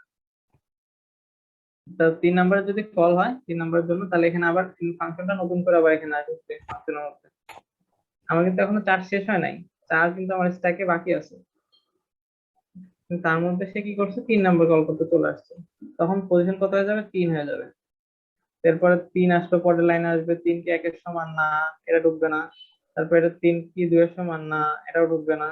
আবার এখানে আসবে, আসার পর কি দেখবে, যে পজিশন -1, মানে 3 মাইনাস 1 কত হয় 2 2 ক্যালকুলেট করতে হবে। তাহলে এখন সে কি করবে, 3 তো ক্যালকুলেট শেষ হয় নাই, শেষ হলো তো এটাকে বের করে ফেলতে পারতো, কিন্তু এটা শেষ হয় নাই, এখন আরেকটা উপরে বাকি জমে গেল, মানে একটা কাজের পর কাজ জমতে আছে, যে হচ্ছে সরকারি অফিসে ফাইলের উপর ফাইল জমতে থাকে, তো এরকম জমতে জমতে আছে। তো উপরে 2 নম্বরকে আবার কল করতে হবে, তখন আমি দেখবো ইস, আমার এখন 3 এর কাজটা শেষ হয় নাই, এখন 2 করা লাগবে আবার, তখন আবার 2 এর জন্য ফেরত চলে আসবে। ফাংশনটা এখানে আবার এটা 2 এর জন্য ক্যালকুলেট পজিশন হয়ে যাবে 2, তাহলে 2 কি 1 এর সমান না, কল হবে না। পজিশন 2 2 কি 2 এর সমান, হ্যাঁ, মানে এটা কল হবে, মানে এই ইফ পজিশন ইফ এর মধ্যে ঢুকবে, ইফ এর মধ্যে যখন ঢুকবে এ কি বলতেছে যে রিটার্ন 1, মানে রিটার্ন মানে সে ফেরত চলে যাবে, এখান থেকে ফাংশন থেকে বের হয়ে চলে যাবে, সে ফাংশনের পরে এই কাজগুলো কিচ্ছু করবে না, কারণ তার আগে সে রিটার্ন হয়ে গেছে। রিটার্ন মানে সে ফাংশনটা এর বাকি কাজ আর কিচ্ছু করবে না, যাই থাকুক না কেন সব বাদ, সে ওখানে রিটার্ন হয়ে যাবে, ফেরত চলে যাবে। তাহলে এ কত ফেরত দিল, এ হচ্ছে 1 ফেরত দিল 3 কে, তাহলে 3 কে কত ফেরত দিল, আমি কালারটা যদি চেঞ্জ করে দেখি, যে 3 কে হচ্ছে 2 কে ভাই। হ্যাঁ 2 হচ্ছে 3 কে ফেরত দিছে তাই না, জি জি 2 3 কে কত ফেরত দিল, ফেরত দিল হচ্ছে 1 1। তাহলে সে আবার, যেহেতু 2 এর কাজ শেষ না আমার এখন, জি 2 এর কাজ শেষ, কেটে ফেললাম 2, মানে 2 এর কাজ শেষ মানে 2 এখন এখান থেকে বের করে ফেলবো, শেষ, আমার এটাকে রেখে লাভ নাই, কাজ শেষ, চালাই দিছি। তাহলে এখন ফিবোনাচি 3 তে চলে আসবে ফেরত, এখন সে কততে চলে আসছে, যে এই জায়গাতে চলে আসছে তাই না, জি ভাই কিভাবে থ্রিতে আসতে সেটা বুঝলাম না। এই যে রিটার্ন করছে না, রিটার্ন করলে ফাংশন থেকে বের হয়ে যায়, তাহলে এখানে হ্যাঁ কি সে আমি সে তো ফিবোনাচি, রিটার্ন করে ওয়ানটা দিয়ে দিছে, সে ইন্টিজার হ্যাঁ ফিবে তো ওয়ান দিয়ে দিল, এখন সে হ্যাঁ, আবার ফিব থ্রিতে কিভাবে ফিরে আসবে? আচ্ছা এটা হচ্ছে প্রোগ্রামটা এভাবেই করা আছে, যে আমার যে ফাংশন গুলো কাজ করতে হবে সিরিয়াল ওয়াইজ করা আছে কিন্তু, মানে আমার এখানে 2 এর কাজ শেষ হলে আমি 3 এ ফেরত যাব, 3 এর কাজ শেষ হলে 4 এ ফেরত যাব, 4 এর কাজ শেষ হলে আমার কোনো কাজ নাই, শেষ। বুঝতে পারছেন, এখানে যদি আরো উপরে থাকতো এরকম, যে ফিব 1 ফিব 0, তার মানে বোঝাচ্ছে যে 0 এর কাজ শেষ হলে 1 এ ফেরত যাবে, 1 এর কাজ শেষ হলে 2 এ ফেরত যাবে, 2 এর কাজ শেষ হলে 3 এ ফেরত যাবে, 3 এর কাজ শেষ হলে 4 এ ফেরত যাবে। বুঝতে পারছেন, মানে স্ট্যাক থেকে ওটা রিমুভ হয়ে যাবে, নিচের গুলো কাজ শুরু হবে। হ্যাঁ হ্যাঁ, নিচের গুলো কাজ শুরু হবে, মানে নিচের ও গুলো কাজ বাকি আছে এখনো, এই কাজগুলো শেষ হয় নাই তো, এই জন্য এটা রেখে দিচ্ছে, নয়তো তো এটা ফেলে দিচ্ছে, যেহেতু রেখে দিচ্ছে এবার কাজ বাকি আছে, তো এখন 2 এর কাজ যদি শেষ, এখন কিসের কাজ বাকি আছে দেখতেছে, এখন 3 নম্বরের কাজ বাকি আছে, আর 2 নম্বরে কিসের থেকে আসছিল, ফিফ 2 এর কিসের থেকে আসছিল, 3 এর থেকেই তো আসছিল তাই না, 3 এর মধ্যে যাওয়ার পরে হ্যাঁ সে 3 আবার কল করছে 2 কে, তাহলে 3 যে মান 2 যে মানটা দিয়ে দিল, এই মানটা 3 এর কাছে চলে আসবে, তাহলে এখন আবার যদি 3 এর কাছে ফেরত আসি ফাংশনটাতে, তাহলে এখন পজিশন হচ্ছে সব 3, এই জিনিস এই লাইনগুলো কিন্তু আমার আগে এক্সিকিউট হয়ে গেছে, এই লাইনে ছিলাম কিন্তু আমরা 3 এ কিন্তু এই লাইনের পরে আমরা যাই নাই, এই লাইনে এই জায়গাটার কাজ করছিলাম, এটা কল হয়েছিল কত 52 তাই না, এটা কল হয়েছিল, এটার কাজ শেষ, এটা কত, আমাকে এটা কত দিচ্ছে, এই এটা দিছে হচ্ছে 1 1 1, তাহলে এটার কালার হচ্ছে গ্রিন কালার দিয়ে দেখি, এটা পেয়ে গেছে হচ্ছে 1। এবার এ কি করবে, এই পাশেরটার কাজ করবে, এবার এই পাশেরটা যখন কাজ করবে, এখানে কত কল করবে, পজিশন তো 3, 3 মাইনাস 2 1 হয়ে যায়, তার মানে ফিব অফ 1 কল করবে, এখন ফিব অফ 1 এর ভ্যালু লাগবে, এখনো কি 3 এর কাজ শেষ হয়েছে, হয় নাই কিন্তু, তার মানে 3 কে আমি এখন ফেলে দিতে পারছি, এরপর কি, তাহলে কি করবে, 0 রিটার্ন করে দিবে, আর রিটার্ন পাইছে মানে কি, ফাংশনে এর পরের কাজগুলো কিচ্ছু হবে না, সব বাদ, 1 এর জন্য যখন কল হয়েছিল তখন এগুলো সব বাদ, সে তখন 0 রিটার্ন করে দিচ্ছে, 0 ফেরত পাঠিয়ে দিচ্ছে, তার মানে আমার 3 এর কাছে কি ছিল, একটা 1 পাইছি, 3 হচ্ছে একটা 1 পাইছিল এর আগের বার, এফ অফ 2 কল করছিল তাই না, এই একটা কিন্তু 3 এর কাছে রাখা আছে, এবার আবার যখন এটাকে কল করছিল ফিব অফ 1, এ আবার একে কত দিল, 0 দিল ফেরত তাই না, তার মানে ফিবোনাচি 1 এর কাজ কি শেষ, হ্যাঁ শেষ শেষ, তার মানে শেষ। এটা আমরা ফেলে দিতে পারি, ফেলে দিই। এবার আবার সে তাহলে কি এখন 3 এ ফেরত আসছে, 3 এ আসার পর দেখলো সে তো দুটো ভ্যালু পেয়ে গেছে তাই না, 1 পাইছে আর 0 পাইছে, দুইটা ভ্যালু দরকার ছিল তার, এই দুইটা ভ্যালু এখন যোগ করে দিবে। তাহলে যোগ করে দিবে, তাহলে এই জায়গাটাতে চলে আসবে, তাহলে এখানে এটা ভ্যালু পেয়ে গেছে কত, তার মানে এখানে এটা ভ্যালু পেয়ে গেছে হচ্ছে 0। তাহলে এই দুটো যোগ করে রেজাল্টের মধ্যে কত রাখবে, 1 রাখবে, মানে আমার এখন রেজাল্টটা কত হয়ে গেছে 1। তাহলে এবার পরের লাইনে আসবে, এখানে এখানে আসার পর রিটার্ন রেজাল্ট, আমার রেজাল্টটা কত 1, মানে 1 রিটার্ন করে দিবে, ফাংশনের কাজ শেষ। মানে ফিবোনাচি 3 রিটার্ন করবে কত 1, কার কাছে রিটার্ন করবে, ফিবো 4 এর কাছে রিটার্ন করবে। সে তখন এখানে 4 এর কাছে রিটার্ন করে দিল, যে 4 কে বলে দিল যে ফিবো 3 হবে হচ্ছে 1। তো তার মানে ফিবো 4 এর কাজ, ফিবো 3 এর কাজ কি শেষ এখানে, জি হ্যাঁ শেষ। শেষ। শেষ। তার মানে ফিবো 3 তার দুইটা ভ্যালু বের করে ক্যালকুলেট করে রিটার্ন করে দেওয়ার কাজ ছিল শেষ। তার মানে 3 কে আমরা এখান থেকে বের করে ফেলতে পারি, নাই এখন আমার 3 নাই। তাহলে এখন আমি কি করব, ফিবো 4 এর কাছে আসবো, 4 এর কাজ কি শেষ হয়েছে, না আউট। হ্যাঁ ফিবো 4 এর কাজ শেষ হয় নাই, কারণ ফিবো 4 এ কি দুইটা ভ্যালু লাগবে ক্যালকুলেট করতে, আগের দুইটা জাস্ট আগেরটা ক্যালকুলেট করছি, এবার তার আগেরটা ক্যালকুলেট করতে হবে। তার মানে ফিবো 4 এর আমরা এই লাইনে ছিলাম, এই লাইনে থাকা অবস্থাতে কিন্তু আমি আরেকটা ফাংশনে চলে গেছিলাম, এই যে এটার কারণে, তাই না? জি এখন এটার কাজ শেষ, তো এই আমাকে কত দিছে, 1 দিছে, এর কাজ শেষ। তাহলে এবার কি করবে, এটার কাজ শুরু করবে এবার। তাহলে আমার পজিশন কত ছিল 4, 4 থেকে 2 বিয়োগ করলে কত হয় 2, তার মানে ফিবোনাচি 2 কল করবে, আবার ফিবোনাচি 2 কল হচ্ছে। এখানে যখন ফিবোনাচি 2 কল হচ্ছে, ফিবোনাচি 2 এর ক্ষেত্রে কি পজিশন হচ্ছে 2, এই পজিশন 2 কি 1 এর সমান না, এটা কাজ হবে না। পজিশন 2 কি 2 এর সমান, হ্যাঁ, এটা রিটার্ন করে দিবে 1, মানে ফিবোনাচি 2 এর ভ্যালু কত 1 আমরা পেয়ে গেছি। তাহলে এ কত পাঠিয়ে দিবে, 1 পাঠিয়ে দিবে। তাহলে ফিবোনাচি 2 এর কাজ শেষ, তার মানে 2 থেকে বের হয়ে আসবে। আবার 2 থেকে যখন বের হয়ে আসছে, তো তখন এই ফিবোনাচি 4 এর কাছে কত পাঠিয়ে দিচ্ছে, 1 পাঠিয়ে দিচ্ছে। তাহলে ফিবোনাচি 4 এর এই ক্ষেত্রে এই ভ্যালুটা আমরা পেয়ে গেছি কত, এটা হচ্ছে 1 পেয়ে গেছি। তার মানে 1 আর 1 যোগ করে এখন রেজাল্টের মধ্যে রেখে দিল কত 2, এখন কিন্তু ফিবোনাচি 4 এর মধ্যে আছে। তাহলে এই 2টা এখান থেকে রিটার্ন করে দিছে রেজাল্ট থেকে। তাহলে আমার 2টা ফেরত যদি পাঠায় দিছে, তখন এটা কি, আমার এই ফাংশনের কাজ শেষ। এবার সবগুলো ফাংশনের কাজ যখন শেষ, এই কোথায় চলে যাবে, মেইনে চলে যাবে, যেখানে কল করা হয়েছিল। ফিবোনাচি 2 এর কাছে কত পাঠাবে, পরের এখানে এটার ভ্যালু হয়ে যাবে 2। তার মানে আমার এখন কি প্রিন্ট করবে, এটার জায়গায় জাস্ট 2 প্রিন্ট করবে। তার মানে ফিবোনাচি 4 টা ক্যালকুলেট হয়ে গেল আমার।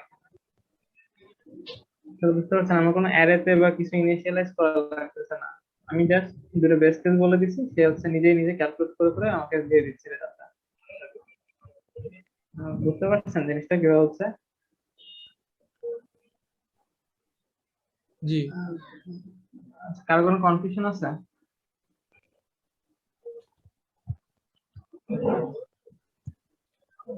আপনি বলতে পারেন। ভাই এই ডাইনামিক মেমোরি অ্যালোকেশনটা বুঝি নাই।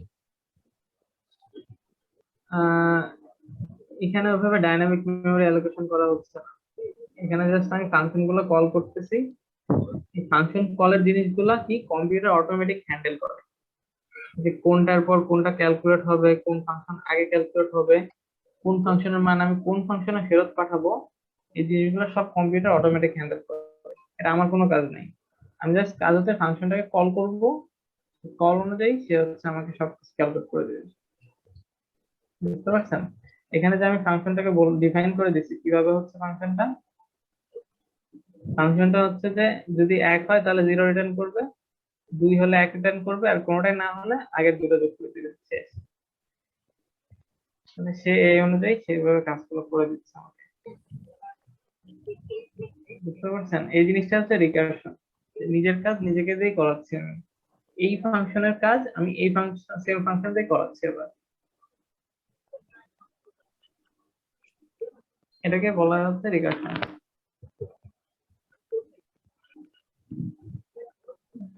বুঝতে পারছেন এখানে? জি ভাই।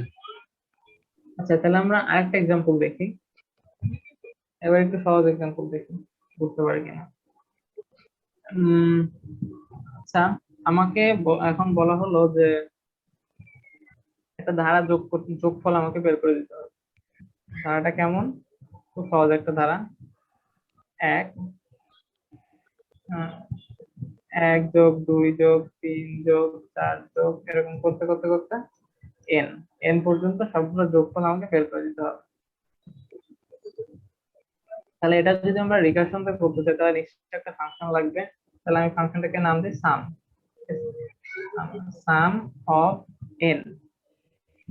তাহলে এই ফাংশনটা তাহলে এখন কিভাবে ডিফাইন করব?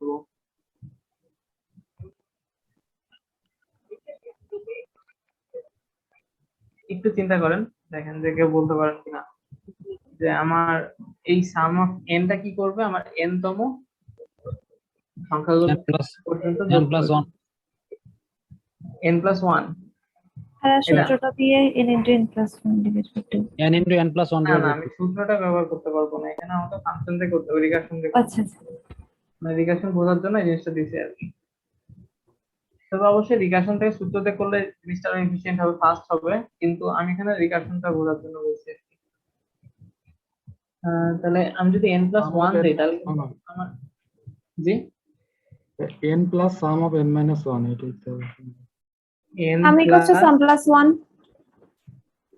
না সাম প্লাস হ্যাঁ সাম plus n n plus sum of n minus 1 আচ্ছা, এটা হবে হচ্ছে n, ধরেন হচ্ছে আমি এই জায়গাতে আছি, এখন আমি কি করতেছি, আমি আর এখানে কয়েকটা পদ লিখে নিই, ঠিক আছে। এটা হচ্ছে n-2 প্লাস n-1, এটা এরপরের পদটা হচ্ছে n। এখন দেখেন আমি সাম অফ n ক্যালকুলেট করতে যাচ্ছি, তাই না? এটা এটা যখন ক্যালকুলেট করতে চাচ্ছি তাহলে আমার এখানে সাব প্রবলেম, মানে সেম কাজ আবার করতে হবে কি, আমি সাম মানে কি, যত দিব তত পর্যন্ত ক্যালকুলেট করে দিবেন। তাহলে আমি যদি সাম অফ n-1 দেই তাহলে সে আমাকে এই পর্যন্ত ক্যালকুলেট করে দিবে না? যদি এই পর্যন্ত হ্যাঁ ক্যালকুলেট করে দেয় তাহলে তার সাথে আমি আর n যদি যোগ করে দেই তাহলে তোমার পুরোটা ক্যালকুলেট করা হয়ে যাচ্ছে। জি তার মানে কি আমার সাব প্রবলেমটা কি, আমি সেম কাজই করতেছি অন্য একটা ভ্যালুর জন্য, আর একটু কম ভ্যালুর জন্য n-1 এর জন্য বের করতেছি। n-1 পর্যন্ত ক্যালকুলেট করে দিলে আমাকে, এই যে এতটুকু যদি আমাকে ক্যালকুলেট করে দেয় তাহলে তার সাথে আমি জাস্ট এটা n যোগ করে দিলে আমার পুরোটা ক্যালকুলেট হয়ে যাচ্ছে। তোমার যোগ এখানে n, তাহলে এই ফাংশনেরও রিকারশন হয়ে যাচ্ছে। কিভাবে? আমি এই ফাংশনটা ক্যালকুলেট করার জন্য আবার সেম ফাংশনকেই কল করতেছি। তাহলে এখানে যে আমি উপরে যে ট্রিটা দেখছি, রিকারশন ট্রি, তাহলে ট্রি অনুযায়ী কিভাবে হবে, এই যে এরকম, ওটাকে বলা হচ্ছে রিকারশন ট্রি। এটার নাম লিখে দিই উপরে, যে এই জিনিসটাকে বলা হয় হচ্ছে রিকারশন ট্রি।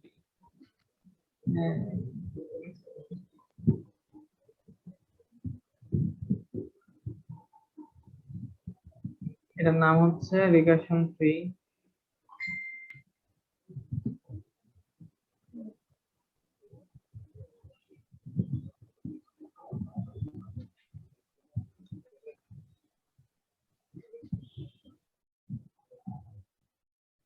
তো এটার জন্য আমরা এরকম রিকারশন ট্রিটা দেখি কিরকম হবে। আচ্ছা, তার আগে বলতে পারবেন যে আমার তো একটা বেস কেস লাগবে যেখানে যে থেমে যাবে, তাহলে এটা বেস কেস কি হতে পারে? 1 এ এসে থেমে যাবে। হ্যাঁ, তাহলে এটা বেস কেস কি আমি বলে দেবো, যে যদি সাম অফ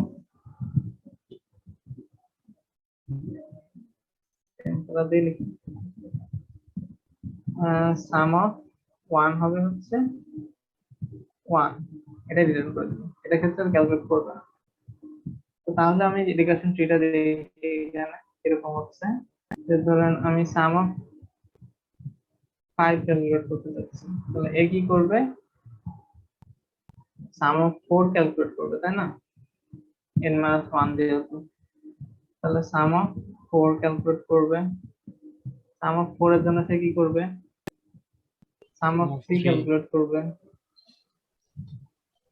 সাম অফ 3 এর জন্য সাম অফ 2, সাম অফ 2 এর জন্য কি করবে? সাম অফ 1 ক্যালকুলেট করবে। এখন 1 এর জন্য কি আবার 0 ক্যালকুলেট করতে যাবে? যাবে না, কারণ আমি তো বলে দিছি যে 1 এর জন্য ক্যালকুলেট করার দরকার নেই। 1 এর জন্য ভ্যালুটা কত হবে? 1। তো এখন তাহলে সে রিটার্ন করতে থাকবে, একে তাহলে ফেরত দিবে কত? 1। যে 1 পর্যন্ত যোগফল আছে 1। তাহলে আমি কি করব? তার সাথে এই যে n টা যোগ করে দিব, মানে সাম মাইনাস 1 প্লাস n। n কত? 2। তার মানে এটার সাথে আমি 2 যোগ করে দেব। এখন 2 যোগ করে দিয়ে কত হয়? 3 হয়। এই 3টাকে আমি এর কাছে পাঠিয়ে দেব। 2 পর্যন্ত সাম হচ্ছে 3, 2 পর্যন্ত সাম পাইছে 3। আবার তাহলে 3 পর্যন্ত সাম কত হবে? তার সাথে আরো 3 যোগ হবে, যোগ করে আর হচ্ছে 6।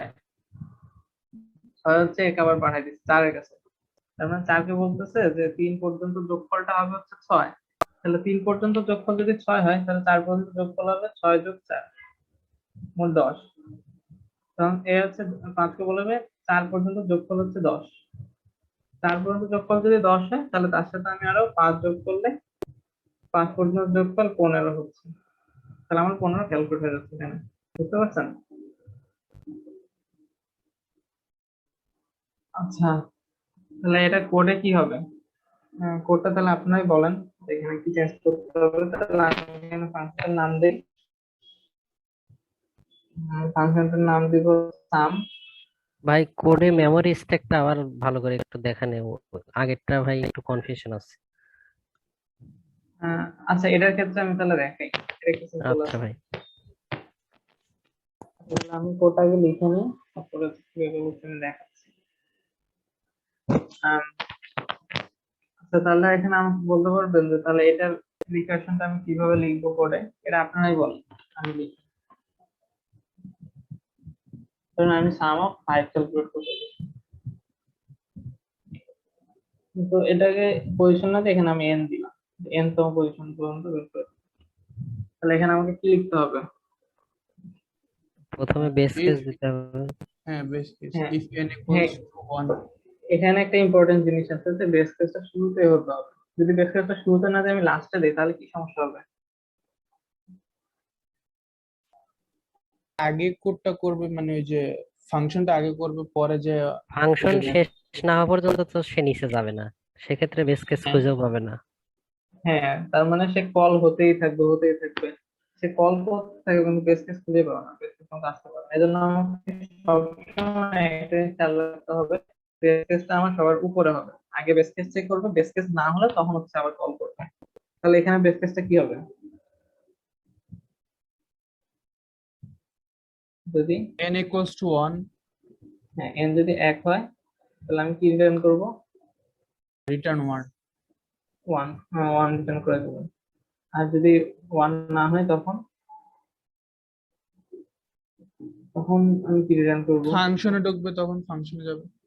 হ্যাঁ, রিটার্ন। তখন আমি কি করবো? আবার সেই ফাংশনটা কল করবো। তাহলে আমাকে সাম করতে হবে n মাইনাস 1 পর্যন্ত। n মাইনাস 1 পর্যন্ত যে সামটা আসবে তার সাথে n যোগ করে আমি রিটার্ন করে দেবো। তো তাহলে এটা আমি রান করে দেখি যে 5 পর্যন্ত সাম কত হয় আমার। 5 পর্যন্ত সাম, সামটা হচ্ছে 15 হচ্ছে, যেটা আমরা দেখে আসছি যে 15 হবে আমার। তাহলে এটা তো জাস্ট একটা সিম্পল একটা রিকারশন। এখানে আমাদের এই সাম গুলো ক্যালকুলেট করে দিচ্ছি। ভাই এটার হচ্ছে যে আগের মতো হচ্ছে যে মেমোরি স্ট্যাকটা একটু দেখান, আচ্ছা, এক স্টেপ বা 2 স্টেপ দেখান। আচ্ছা, দেখাচ্ছি তাহলে আমি।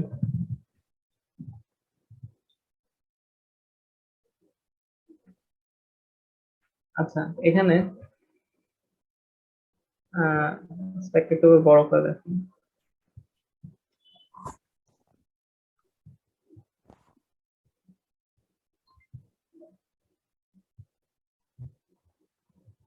মনে করেন যে আমি স্ট্যাকটাকে এবার পুরোটাই দেখাচ্ছি, পুরো ফাংশন আকারে দেখাচ্ছি। তাহলে আমার স্ট্যাক মনে করেন এটা 3 এর জন্য ক্যালকুলেট হচ্ছে, ঠিক আছে? তাহলে সে প্রথমে স্ট্যাকে আসছে কি সাম অফ 3 ক্যালকুলেট করতে হবে। সাম অফ 3 সমান কি আমরা পাইছি যে এন এর মান তো হচ্ছে 3, তাই না? এন এর মান 3 হচ্ছে, তার মানে ইফ এর মধ্যে ঢুকতেছে না, কারণ এটা তো 1 না। ইফ এর মধ্যে না ঢুকলে এখানে আসতেছে, সামের এখানে। তাহলে আমরা কি ডিফাইন করছিলাম, যে এটা সমান হচ্ছে সাম অফ 2 হবে প্লাস এন হবে। এনটা কত এখানে? 3। সাম অফ 2 প্লাস 3 হবে, তাই না? এখন সাম অফ 2 তো আমরা জানি না কত, তাহলে তাকে কি করতে হবে, আবার সাম অফ 2 কল করতে হবে। তাহলে উপরে সাম অফ 2 কল করবে। এখন সাম অফ 2 আমার ক্যালকুলেট করা লাগবে, তার মানে এখান থেকে সে এখানে আসছে, মানে এখন সে সাম অফ 2 ক্যালকুলেট করতেছে। এখন সাম অফ 2 ক্যালকুলেট করতে যে কি হবে, এটা সমান কি আমরা ডিফাইন করছি, তাহলে সাম অফ n মাইনাস 1 মানে কত, সাম অফ 1 প্লাস n, nটা কত, 2, আমরা এটা ডিফাইন করছি। তাহলে এখানে আমার যে সামটা আছে, সাম অফ 1, এটা তো আমরা জানি না, এটার জন্য আবার সে সাম অফ 1 কে কল করবে। সাম অফ 1 এটা সমান আমরা কি বলে দিছি, যে এখানে ইফ এর মধ্যে ঢুকবে, এটা সমান বলে দিছি হচ্ছে 1, রিটার্ন 1, শেষ। তার মানে এই যে 1 পাঠালো, সে একটা এখানে চলে আসবে। এটাকে আমি রিটার্ন গুলা অন্য কালারে দেখাই, সবুজ কালারে দেখাই, যে এটা আমার আসছে কত, 1 রিটার্ন করে দিছে। তাহলে এই 1 আর এই 2 যোগ করে আমার হচ্ছে 3। তার মানে সাম অফ 2 এখন কত, 3। তাহলে এই 3টা এখন এখানে চলে আসবে। সাম অফ 2 কত পেয়ে গেছি, 3 পেয়ে গেছি। তাহলে 3 প্লাস 3 কত হচ্ছে, 6। তার মানে সাম অফ 3 কত হচ্ছে, 6। তার মানে আমার এখানে কত প্রিন্ট হবে, এটা চলে আসবে হচ্ছে 6। বুঝতে পারছেন? আচ্ছা ভাই, এখানে আরেকটা বিষয় ক্লিয়ার করেন। এটা বুঝছি, মানে এই যে যখন রিকারশনটা কল হবে, ফাংশনটা কল হবে, সেটা শেষ হওয়ার আগে কি এনটা এনটা এনটা ইন্ডিকেট করবে? না না না, শেষ হওয়ার আগে করবে না। এটা হচ্ছে যে লাইন বাই লাইন হয় তো, আবার একটা লাইনের মধ্যে আবার সিরিয়াল ওয়াইজ আসতে থাকে। তো প্রথমে এটার কাজ করলো, এরপরে হচ্ছে এটার কাজ হবে। হ্যাঁ, এটা একটা ছোট একটা এক্সাম্পল দিয়ে আপনাদের দেখাই।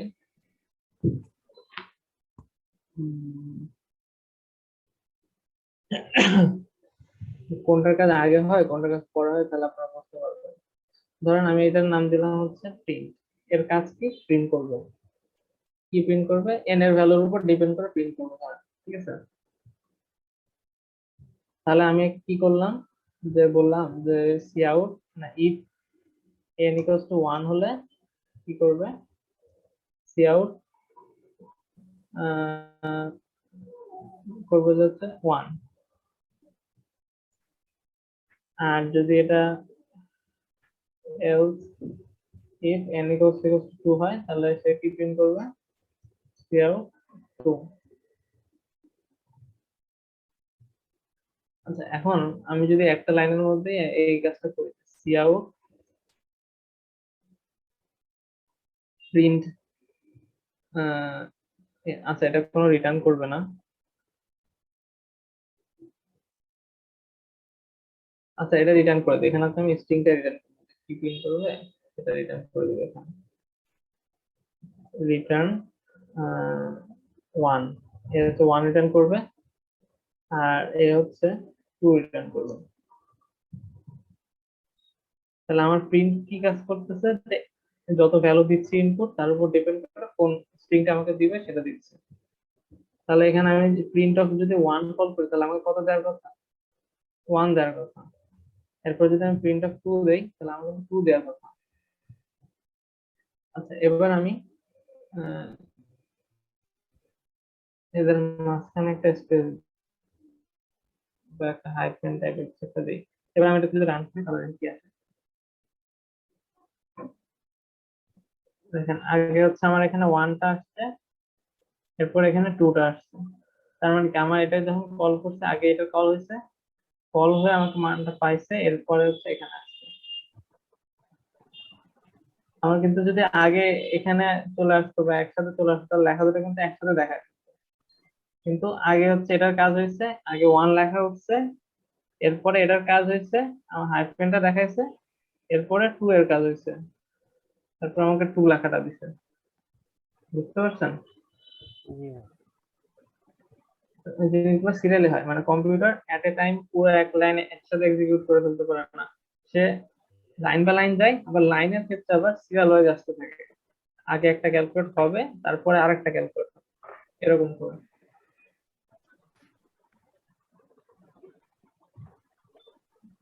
আচ্ছা, তাহলে রিগার্শন জিনিসটা কি মোটামুটি বুঝতে পারছেন আপনারা?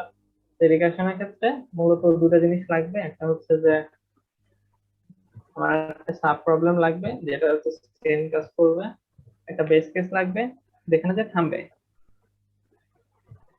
আর বেস কেস যদি না দেয় তাহলে এটা কখনোই থামবে না। আর সাব প্রবলেম সেম না হলে তো আমি একই ফাংশন কল করে কাজ করতে পারছি না। তাহলে এই দুইটা জিনিস দিয়ে যখন আমরা করতে পারবো তখন হচ্ছে আমরা রিগার্শন ইউজ করতে পারবো।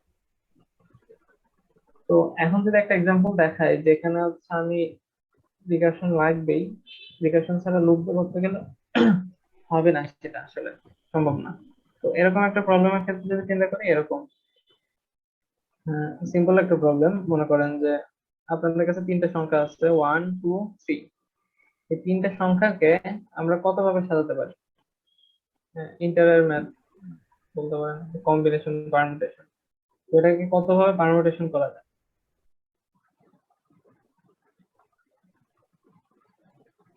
বলতে পারবেন কেউ? 1 2 3 এটাকে কত ভাবে পারমুটেশন করা যায়? কত? 5 ভাগ না? উম, এটাকে হচ্ছে 6 ভাবে করা যাবে actually। মানে 3 ফ্যাক্টোরিয়াল উপায় 6। কি কি দেখে নেই যে হচ্ছে প্রথমে হচ্ছে 1 2 3 এটা একটা উপায়, তারপর 1 3 2 এটা একটা উপায়, তারপরে হচ্ছে 2 1 3 এটা একটা উপায়, 2 3 1 এটা একটা উপায়, তারপরে হচ্ছে 3 1 3 2 2 1। এটা একটা, হ্যাঁ তারপরে হচ্ছে 3 2 1 এটা একটা উপায়। তাহলে মোট 6টা উপায় প্রিন্ট করা যায়।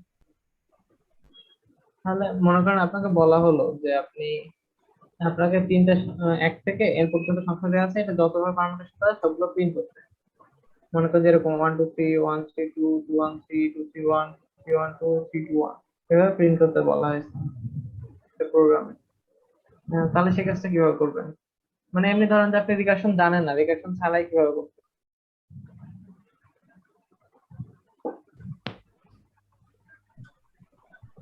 Any idea? ধরেন লুপ বা এরকম কোনো কিছু ইউজ লুপ করে দিয়ে করবেন। করা যাবে। তিনটা লুপ চালায় পরপর, হ্যাঁ, তিনটা লুপ কিভাবে হবে? মানে একটা লুপের ভিতরে একটা লুপ, একটা লুপের ভিতরে একটা লুপ, এইভাবে। তিনটে loop, এটা ফ্যাক্ট ইনটু আই দিয়ে তো করা যায়। মানে একটা লুপ চালায় ওটা n সংখ্যক নিয়ে, তারপর ওখানে fact equals to fact into I. Factorial, সেটা তো আমার ফ্যাক্টোরিয়াল সংখ্যাটা দিবে যে কত হচ্ছে সংখ্যাটা, কিন্তু আমি বলছি যে সংখ্যাটা না, এই যে যে পারমুটেশন দেখতে পাচ্ছেন এরকম প্রিন্ট করবে, আচ্ছা, সংখ্যাটা না। এ- এ- মানে তাহলে আমাকে এই পুরো কম্বিনেশনটা আপডেট দিবে, মানে প্রথম লাইনে থাকবে 1 2 3, তারপর 1 3 2 2 1 3 এভাবে করে দেখাই দিবে। তাহলে একদম যেটা বললেন যে লুপের ভিতর লুপ, তার মধ্যে আবার লুপ, মানে নেস্টেড লুপ আর কি। লুপের মধ্যে লুপ থাকলে সেটাকে নেস্টেড লুপ বলা হয়। এরকম তিনটা লুপ লাগবে আমার। তাহলে তিনটা লুপ কেন লাগবে দেখেন, যে আমার প্রথম পজিশনে কত ভ্যালু হবে এটার জন্য একটা লুপ, লুপ 1 এই হচ্ছে হিসাব রাখবে এখানে কত বসবে। সেকেন্ড পজিশনের জন্য কত, এটা হচ্ছে লুপ 2। থার্ড পজিশনের জন্য কত হবে, এটা হচ্ছে লুপ 3। তাহলে এটা দেখাই দিই যে কিভাবে হবে, লুপ দিয়ে আমরা কিভাবে করবো।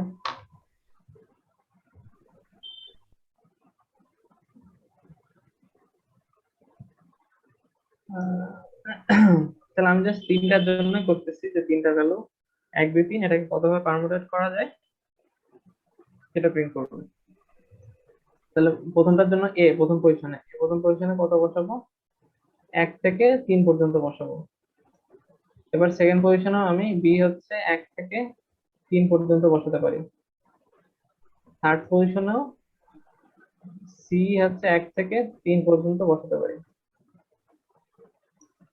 এবার এখানে একটা জিনিস খেয়াল করতে হবে যে যদি এ বি সি কোনোটা কোনোটা সমান হয়ে যায়, মনে করেন যে আমি ফার্স্ট পজিশনে 1 বসাইছি, সেকেন্ড পজিশনে 1 বসাইছি, থার্ড পজিশনের জন্য 2 বসাইছি, এটা তো আমাদের ভ্যালিড পারমুটেশন না, কারণ আমি তো একটা সংখ্যা একবারই ব্যবহার করতে পারবো। তাহলে আমাকে এখানে দেখতে হবে যে এটা তো এ, এই পজিশনটা বি, এই পজিশনটা সি, তাহলে এ বি সি কোনোটা কোনোটা সমান হয়েছে কিনা। যদি না হয় তাহলে আমরা পারমুটেশনটা প্রিন্ট করব। চেক করবো কিভাবে, যে if a is not equals to b and a is not equals to c and b is not equals to c, তাহলে আমাকে সবগুলো চেক করা হয়ে গেল যে কোনোটাই কোনোটা সমান না।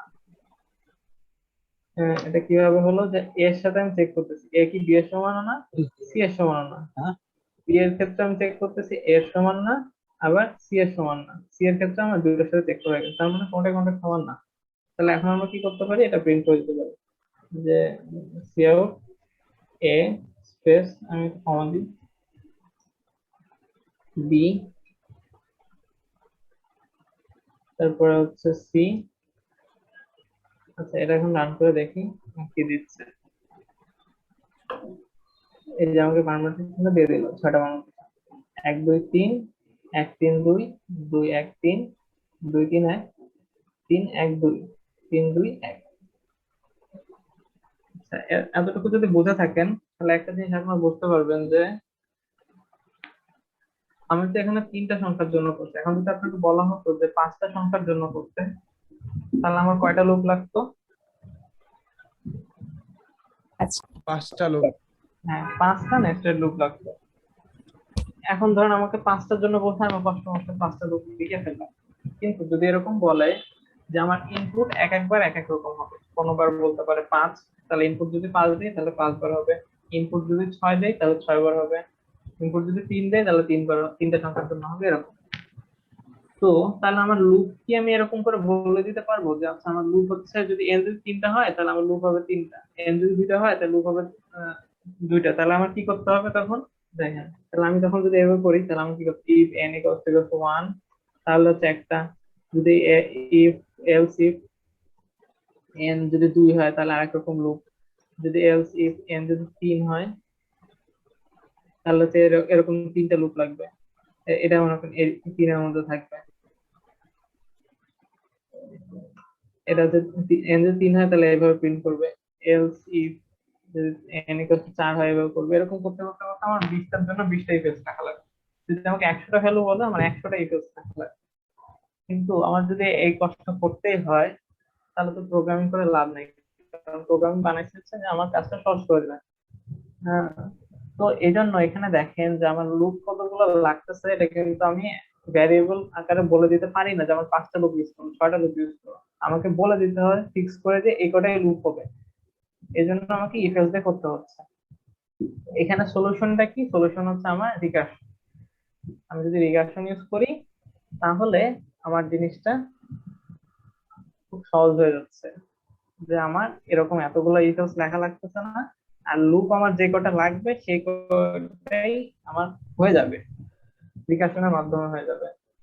তো এখানেও তাহলে আমার রিকারশন যদি খুঁজতে চাই বা রিকারশন করতে চাই তাহলে আমার কি লাগবে, প্রথমে যে সাব প্রবলেম যেটা অলমোস্ট সেম ভাবে করতে হয়। তাহলে এখানে কি আপনারা কোনো সাব প্রবলেম দেখতে পাচ্ছেন যেটা অলমোস্ট সেম ভাবে করতে হয়?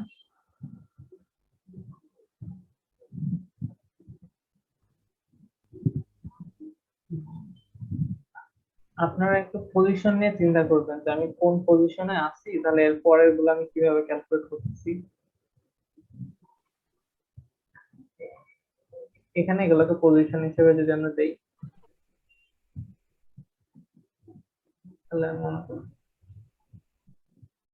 ফার্স্ট পজিশন, এটা সেকেন্ড পজিশন, এটা থার্ড পজিশন। তাহলে আমার কোন পজিশনে কত বসবে এভাবে যদি চিন্তা করি তাহলে কি কোনো সাব প্রবলেম পাচ্ছেন যেটা সেম ভাবে করতে হবে? একটা পজিশনে একটা ভ্যালু আমরা কতবার বসাইছি এটা যদি আমরা মনে রাখতে পারি তাহলে মেবি হবে ভাই। হ্যাঁ, এরকমই কিছু একটা, যে আমার কোন পজিশনে, এখানে দেখেন সাব প্রবলেমটা কি, মনে করেন আমি যখন এর আগের বার সাম বের করতেছিলাম তখন আমরা কি করছি, যে এই পজিশনের ভ্যালুটা আমরা জানি, বাকিটা রিকারশন দিয়ে ক্যালকুলেট করছি।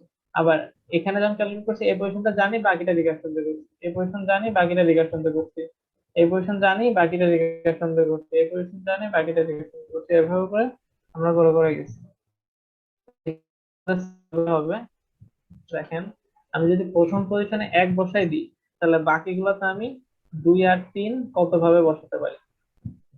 এর পরের পজিশন গুলোতে ধরেন প্রথম পজিশনে আমি 1 বসাই দিচ্ছি, অন্য কালার ইউজ করি। আম, এটা, যে আমি প্রথম পজিশনে 1 বসাই দিচ্ছি, এরপরে এই দুটোকে আমরা কত ভাবে বসাতে পারি, এটা আবার সাব প্রবলেম। প্রথম পজিশনে আমি 2 বসাই দিছি, এরপরের পজিশন গুলোতে আমি 1 আর 3 কত ভাবে বসাতে পারি, এটা সাব প্রবলেম। আবার প্রথম পজিশনে আমরা 3 বসাতে পারি, তাহলে বাকিগুলো কত উপায়ে করা যায়, এটা একটা সাব প্রবলেম। আবার এখানে সাব প্রবলেমে কি হবে, যে আমি প্রথম পজিশন এই পজিশনে 2 বসাই দিছি, তাহলে বাকি পজিশনে কত ভাবে বসানো যায়, একভাবে, শুধু 3 বাকি আছে, 3 কে বসাতে পারি, আর কিছু বসাতে পারি না। কেউ কিছু বলতে চাচ্ছিলেন?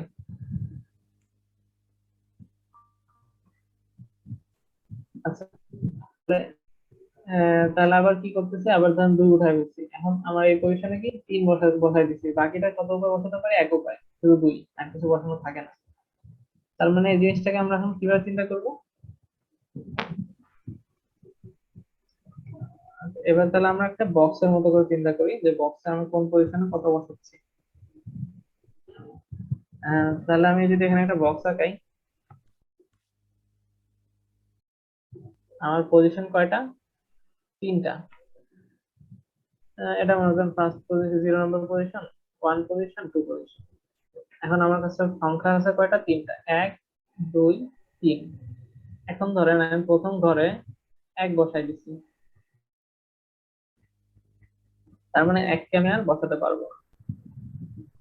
এখন তাহলে এবার দ্বিতীয় ঘরে বসাবো, এই ঘরে কি বসানোর মতো কি কি আছে, 2 আছে, আবার 3ও আছে, তাহলে আমি এখানে 2 কে বসাই দিতে পারি। যদি আমি 2 কে বসাই দেই, তাহলে আমার 2 আর বসাতে পারবো না, শেষ। তাহলে এখন বাকি আছে শুধু 3। লাস্টের ঘরে আমি এখন কত বসাতে পারি, শুধুমাত্র 3 বসাতে পারি। তাহলে আমার যে রিকারশন একটা বেস কেস লাগবে, কি বেস কেস, এখানে দেখেন আমার সবগুলো ঘরে যখন বসানো হয়ে গেছে, তখন কি আমার কোনো কাজ আছে, কোনো কাজ নেই, তখন কি করবো, আমি প্রিন্ট করে দিব জাস্ট। তার মানে আমার এটাই বেস কেস, আমার সবগুলো ঘরে যদি বসানো হয়ে যায়, তাহলে আমার আর কল করার দরকার নাই, আমি এটা প্রিন্ট করে দিব। তাহলে আমার একটা কি পেলাম, একটা সলিউশন পেলাম, যে 1 2 3। আচ্ছা, এবার সবগুলো এই ঘরে বসানো হয়ে গেছে, আমি কি প্রথমে এই ঘরে বসাইছি, এরপরে এই ঘরে বসাইছি, এরপরে এই ঘরে বসাইছি। এখন এই ঘরে বসানোর পর এটাকে উঠায় ফেলবো, 3 বসাইছি, শেষ, 3 এর কাজ শেষ। উঠায় ফেলার পর 3 বাদে কি আর কোনো সংখ্যা আছে বসানোর মতো, নাই। তার মানে এই ঘরের কাজ শেষ, এই ঘরে আর কিছু এখন আমি বসাতে পারতেছি না, এবার আগের ঘরে ফেরত আসি। এখন মনে করেন এই ঘরে আছি, কারণ এই ঘরে আমি 2 বসাইছিলাম, তাই না, তাহলে আমি 2 বসাই, কাজ শেষ আমার। এখন তাহলে আমি 2 কে উঠাই ফেলি, 2 কে যদি উঠাই ফেলি, এখানে 2 উঠে ফেললাম, তো 2 উঠে ফেললে এবার 2 বসাইছি। এখন 3 কে কি এই ঘরে বসাইছি আমি এর আগে, না, বসাই নাই, তার মানে এখানে আমি 3 বসাতে পারি। যদি আমি 3টা বসাতে পারবো। আচ্ছা, এবার এই ঘরে এখন নতুন একটা সংখ্যা বসাইছি, তাহলে পরের ঘরে আমাকে আবার দেখতে হবে, তাহলে সে পরের ঘরে যাবে। এই ঘরে যখন আসবে, সে তখন কি করবে, যে এই ঘরে কত বসাতে পারবে, শুধু 2, 2 ছাড়া কি আর কিছু বসানোর মতো আছে না, আগে সব বসানো হয়ে গেছে, তার মানে এক্ষেত্রে শুধু 2 বসাবে। তাহলে কি আমার সবগুলো বসানো শেষ, বেস কেস প্রিন্ট করে দিব, 1 3 2। এটা হচ্ছে যে এটা, সরি এটা।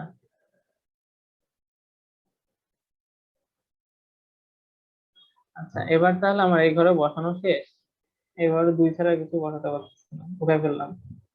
এরপরে আগের ঘরে ফেরত আসছি, এই ঘরে আমি 2ও বসানো শেষ, 3ও বসানো শেষ। এই ঘরে আমি 2 3 দুটোই বসাই দিছি, আর কোনোটা বসানোর মতো নাই। 1 কে আমি এখানে বসাতে পারবো না, কারণ 1 অলরেডি বসাই দিচ্ছি, তাই না। তাহলে এই ঘরটা উঠাই ফেললাম ফাঁকা, এবার আগের ঘরে ফেরত আসছি। এই ঘরে, এই ঘরে আমি 1 বসানো শেষ, এবার আমি কত বসাবো এই ঘরে, এবার আমি কত বসাতে পারি এখানে? নিশ্চয়ই এককে আবার বসাবো না, কারণ এককে আবার বসালে তো একই রেজাল্ট আসবে। এবার পরেরটা বসাবো, 2 কে। এই ঘরে আমি যদি 2 কে বসাই, তাহলে এখন আমার 2 বসানো শেষ, মানে 2 কে আমি পরের কোনো ঘরে বসাতে পারতেছি না। তাহলে নেক্সট করে কি করব আমি? 1 অথবা 3 বসাবো। ধরে আমি 1 বসাইছি এই ঘরে, তাহলে 1 তো আমি পরে আর বসাতে পারবো না। তাহলে এরপরে যখন আমি এই লাস্টের ঘরে আসছি, এই ঘরে 3 ছাড়া বসানো কিছু নাই, তার মানে 3 বসাই দিলাম। সব বসানো শেষ, মানে বেস কেস। এটা প্রিন্ট করে দিই, 2 1 3, যেটা। তাহলে এখানে আমি যদি সবগুলো বসানো শেষ করে ফেলি, তার মানে এখানে আমার বেস কেস এটা শেষ, এখান থেকে ফেরত চলে আসছে, আবার আগের ঘরে বসাতে যাই। এই ঘরের বসানোর মতো কিছু নাই 3 ছাড়া। তাহলে আবার আগের ঘরে আসছি, এখানে আমি 1 বসাইছিলাম, তাই না? 1 কে এবার উঠে ফেলি, 1 কে যদি উঠে ফেলি, এখন তাহলে বাকি আছে কি 3। 2 তেও বসাতে পারবো না, 2 টা আগের ঘরে বসাইছি। 3 বসাই, এখানে 1 কে উঠাই দিয়ে এখানে 3 বসাই দিলাম। এবার 3 বসানো শেষ, পরের ঘরে তাহলে আবার বসাতে যাই, আবার রিকার্সিভলি কল হচ্ছে। এই ঘরে যখন বসাবো,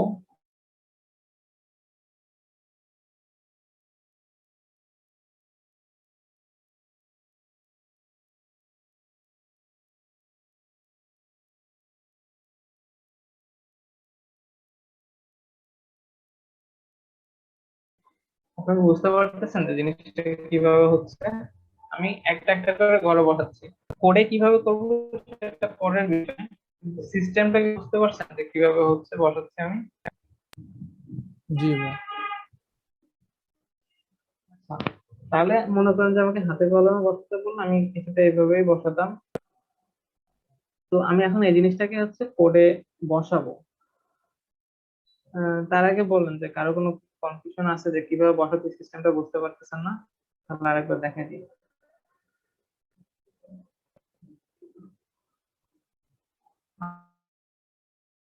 আজকে মোটামুটি হয়তো সবাই বুঝতে পারছেন যে সিস্টেমটা কিভাবে বসাচ্ছি। আমি বাস্তবে যেভাবে বসাতাম, প্রত্যেকটা ঘরে ঘরে বসাচ্ছি। ঘরে বসানোর পর এই ঘরে বসাচ্ছি, বসানোর পর আমি বলছি রিকার্সিভলি বাকিগুলোকে বসাও। মনে করেন কোন একটা ফাংশন যার নাম দিলাম হচ্ছে বসাও, সে কি করবে? সবগুলো ঘরে বসাবে, কোন ঘরে কত বসবে সেটা বসাবে। হ্যাঁ, তাহলে আমরা ফাংশনটা এরকম একটা ফাংশন লিখে ফেলবো, যে ফাংশনটা আমার কিভাবে লিখবো সেটা পরে দিলাম। ফাংশনটা কাজ হচ্ছে কোন একটা ঘর থেকে বসাই দিবে। তাহলে আমি ফাংশনটাকে কিভাবে বলবো? আমার ফাংশনটাকে বলবো যে বসাও 0, তার মানে সে 0 নম্বর ঘরে বসাবে। এখন এ কি করবে? একে যখন বসাবো, এ যখন কি করবে? 0 নম্বর ঘরে বসায় 1 নম্বর ঘরে বসাতে বলবে। তাহলে বসাও 1 কে কল করবে, তারপরে বসাও 1 নম্বর ঘরে বসানো হয়ে গেলে বসাও 2 কে কল করবে। এভাবে করে কল করতে থাকবে।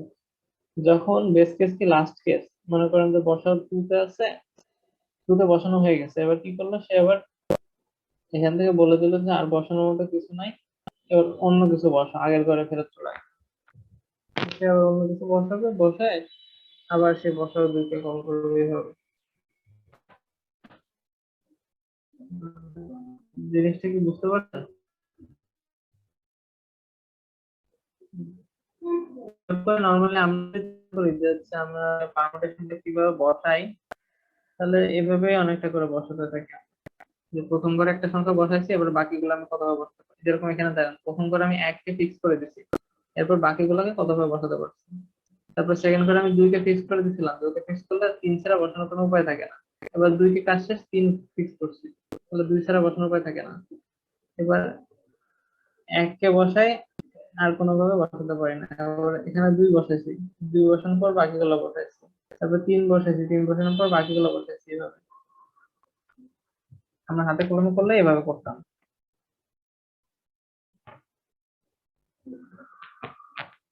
তাহলে আমরা রিকারশনের হচ্ছে এর আগে বেসিক জিনিসগুলো দেখছি, যে সহজ কোনো একটা প্রবলেম। তাহলে এই প্রবলেমটার ক্ষেত্রে আমরা কি দেখতেছি? যে আমরা রিকারশন ছাড়া জিনিসটা করলে হিউজ একটা কোড হয়ে যাচ্ছে, সেজন্য আমাদের ছোট করার জন্য রিকারশনটা করছি এখানে।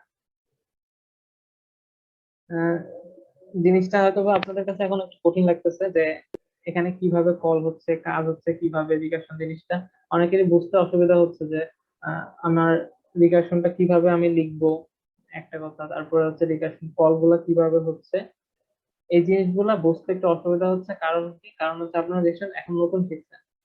তো আমিও যখন প্রথম রিকারশন জিনিসটা শিখি, বা এটাকে বলা হয় হচ্ছে ব্যাক ট্র্যাকিং, এখানে যে আমি সব রকম উপায়ে বসায় বসায় দেখতেছি, এই জিনিসটা আর একটা নাম আছে, নামটা হলো ব্যাক ট্র্যাকিং।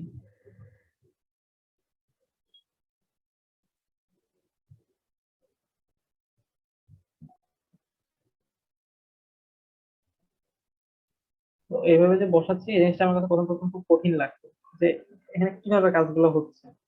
কিন্তু আপনার যে কোনো জিনিসই প্রথম থেকে কিন্তু কেউই পারে না, যে হচ্ছে মনে করেন যে পৃথিবীর মধ্যে কন্টেস্ট ওয়ার্ল্ড হচ্ছে, ওয়ার্ল্ড চ্যাম্পিয়ন হচ্ছে, ওয়ার্ল্ড ফাইনালে যাচ্ছে, তারাও কিন্তু একসময় রিকারশন জিনিসটা শিখছে, তখনও তাদের কাছে জিনিসটা কঠিনই মনে হচ্ছে। কিন্তু এরপর আস্তে আস্তে সহজ মনে হয়েছে কখন?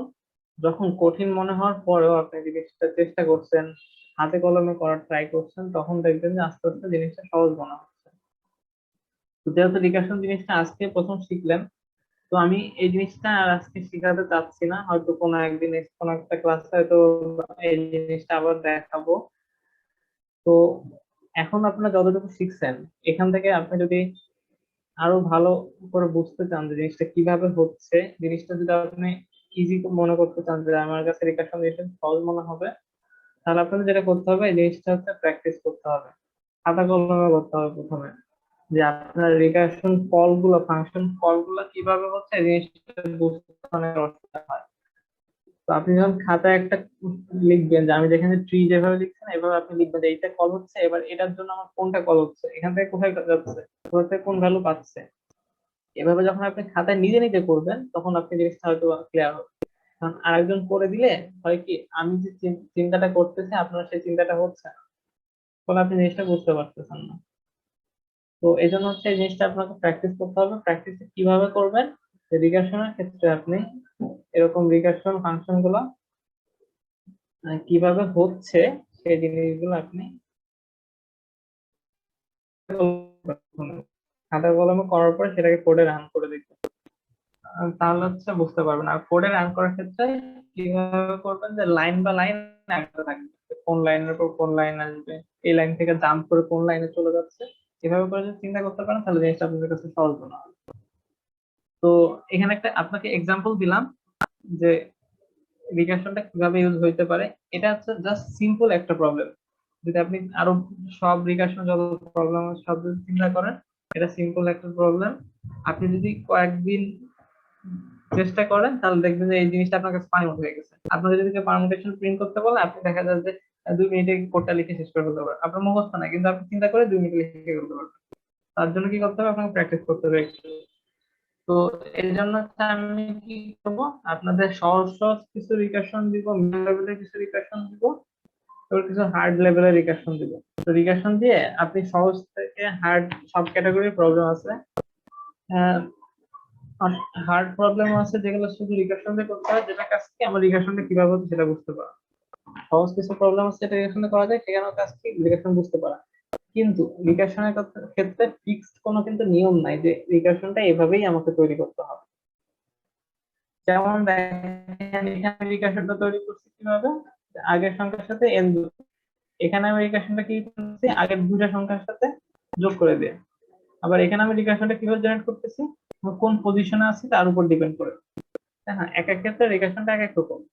তার মানে এই জিনিসটা কিভাবে যে রিকারশনটা আমি তৈরি করব, এই জিনিসটা বোঝার জন্য আপনাকে অনেক প্র্যাকটিস করতে হবে। প্র্যাকটিস যদি করেন, নিজে নিজে করতে থাকেন, তাহলে দেখবেন যে আপনার জিনিসটা ক্লিয়ার হচ্ছে। তো আমি হয়তো এই যে ওয়েবিনারটার পরে আমাদের এই যে গ্রুপটা আছে, গ্রুপে আমি কিছু সহজ রিকারশন প্রবলেম, কিছু মিডিয়াম লেভেলের রিকারশন প্রবলেম আর কিছু হার্ড লেভেলের রিকারশন প্রবলেম দিয়ে দিব। আপনারা সহজ থেকে চেষ্টা করে যাবেন। আর প্রথম প্রথম যদি অসুবিধা হয়, খাতা কলমে করে ট্রাই করবেন যে কিভাবে কোন কল থেকে কোন কলে যাচ্ছে, এটা করতে থাকলে বুঝতে পারবেন। তারপরে যদি কারো কোনো কনফিউশন থাকে আমাকে জিজ্ঞেস করতে পারেন, যে কোনো সময় ফেসবুকে নক করতে পারেন বা গ্রুপে পোস্ট করতে পারেন। তাহলে কেউ যদি জানা থাকে সেটা হচ্ছে আপনাকে বলে দিতে পারবে। কিন্তু আপনাকে একটা জিনিস করতে হবে কি, যে প্র্যাকটিসটা করতে হবে। আপনি যদি না করেন তাহলে দেখবেন যে জিনিসটা কঠিন মনে হবে, আপনি যদি করেন তাহলে সহজ মনে হবে। সব জিনিস কিন্তু খুব প্রথম কঠিন মনে হয়। আমি যখন প্রথম গ্রাফ থিওরি শুরু করি তখন আমার কাছে মনে হচ্ছে এই জিনিসটা কিভাবে সম্ভব যে আমি এই যে গ্রাফ দেখতেছি একটা নোট থেকে অন্য নোটে যাচ্ছে, এটাকে আমি কম্পিউটারে কিভাবে করবো, প্রোগ্রামে কিভাবে করবো, আমার কিছুতেই মাথায় ঢুকতো না। আর এখন গ্রাফ জিনিসটা আমি কোড করলে আমার জিনিসটা কল্পনার মধ্যে চলে আসে automatic। এটা কেন হয়েছে? কারণ আমি শুরুতে আমি না বুঝতে পারলেও চেষ্টা করছি, চেষ্টা করার কারণে সহজ হয়ে গেছে। আপনাদের কাছে ওই জিনিসটা প্রথমে কঠিন লাগতেছে, চেষ্টা করবেন, আপনারা দেখবেন একসময় সহজ হয়ে গেছে, আপনারা অন্য কাউকে বোঝাচ্ছেন, আপনি অন্য কারো রিকার্শনে ক্লাস। ঠিক আছে তাহলে, আসসালামু আলাইকুম।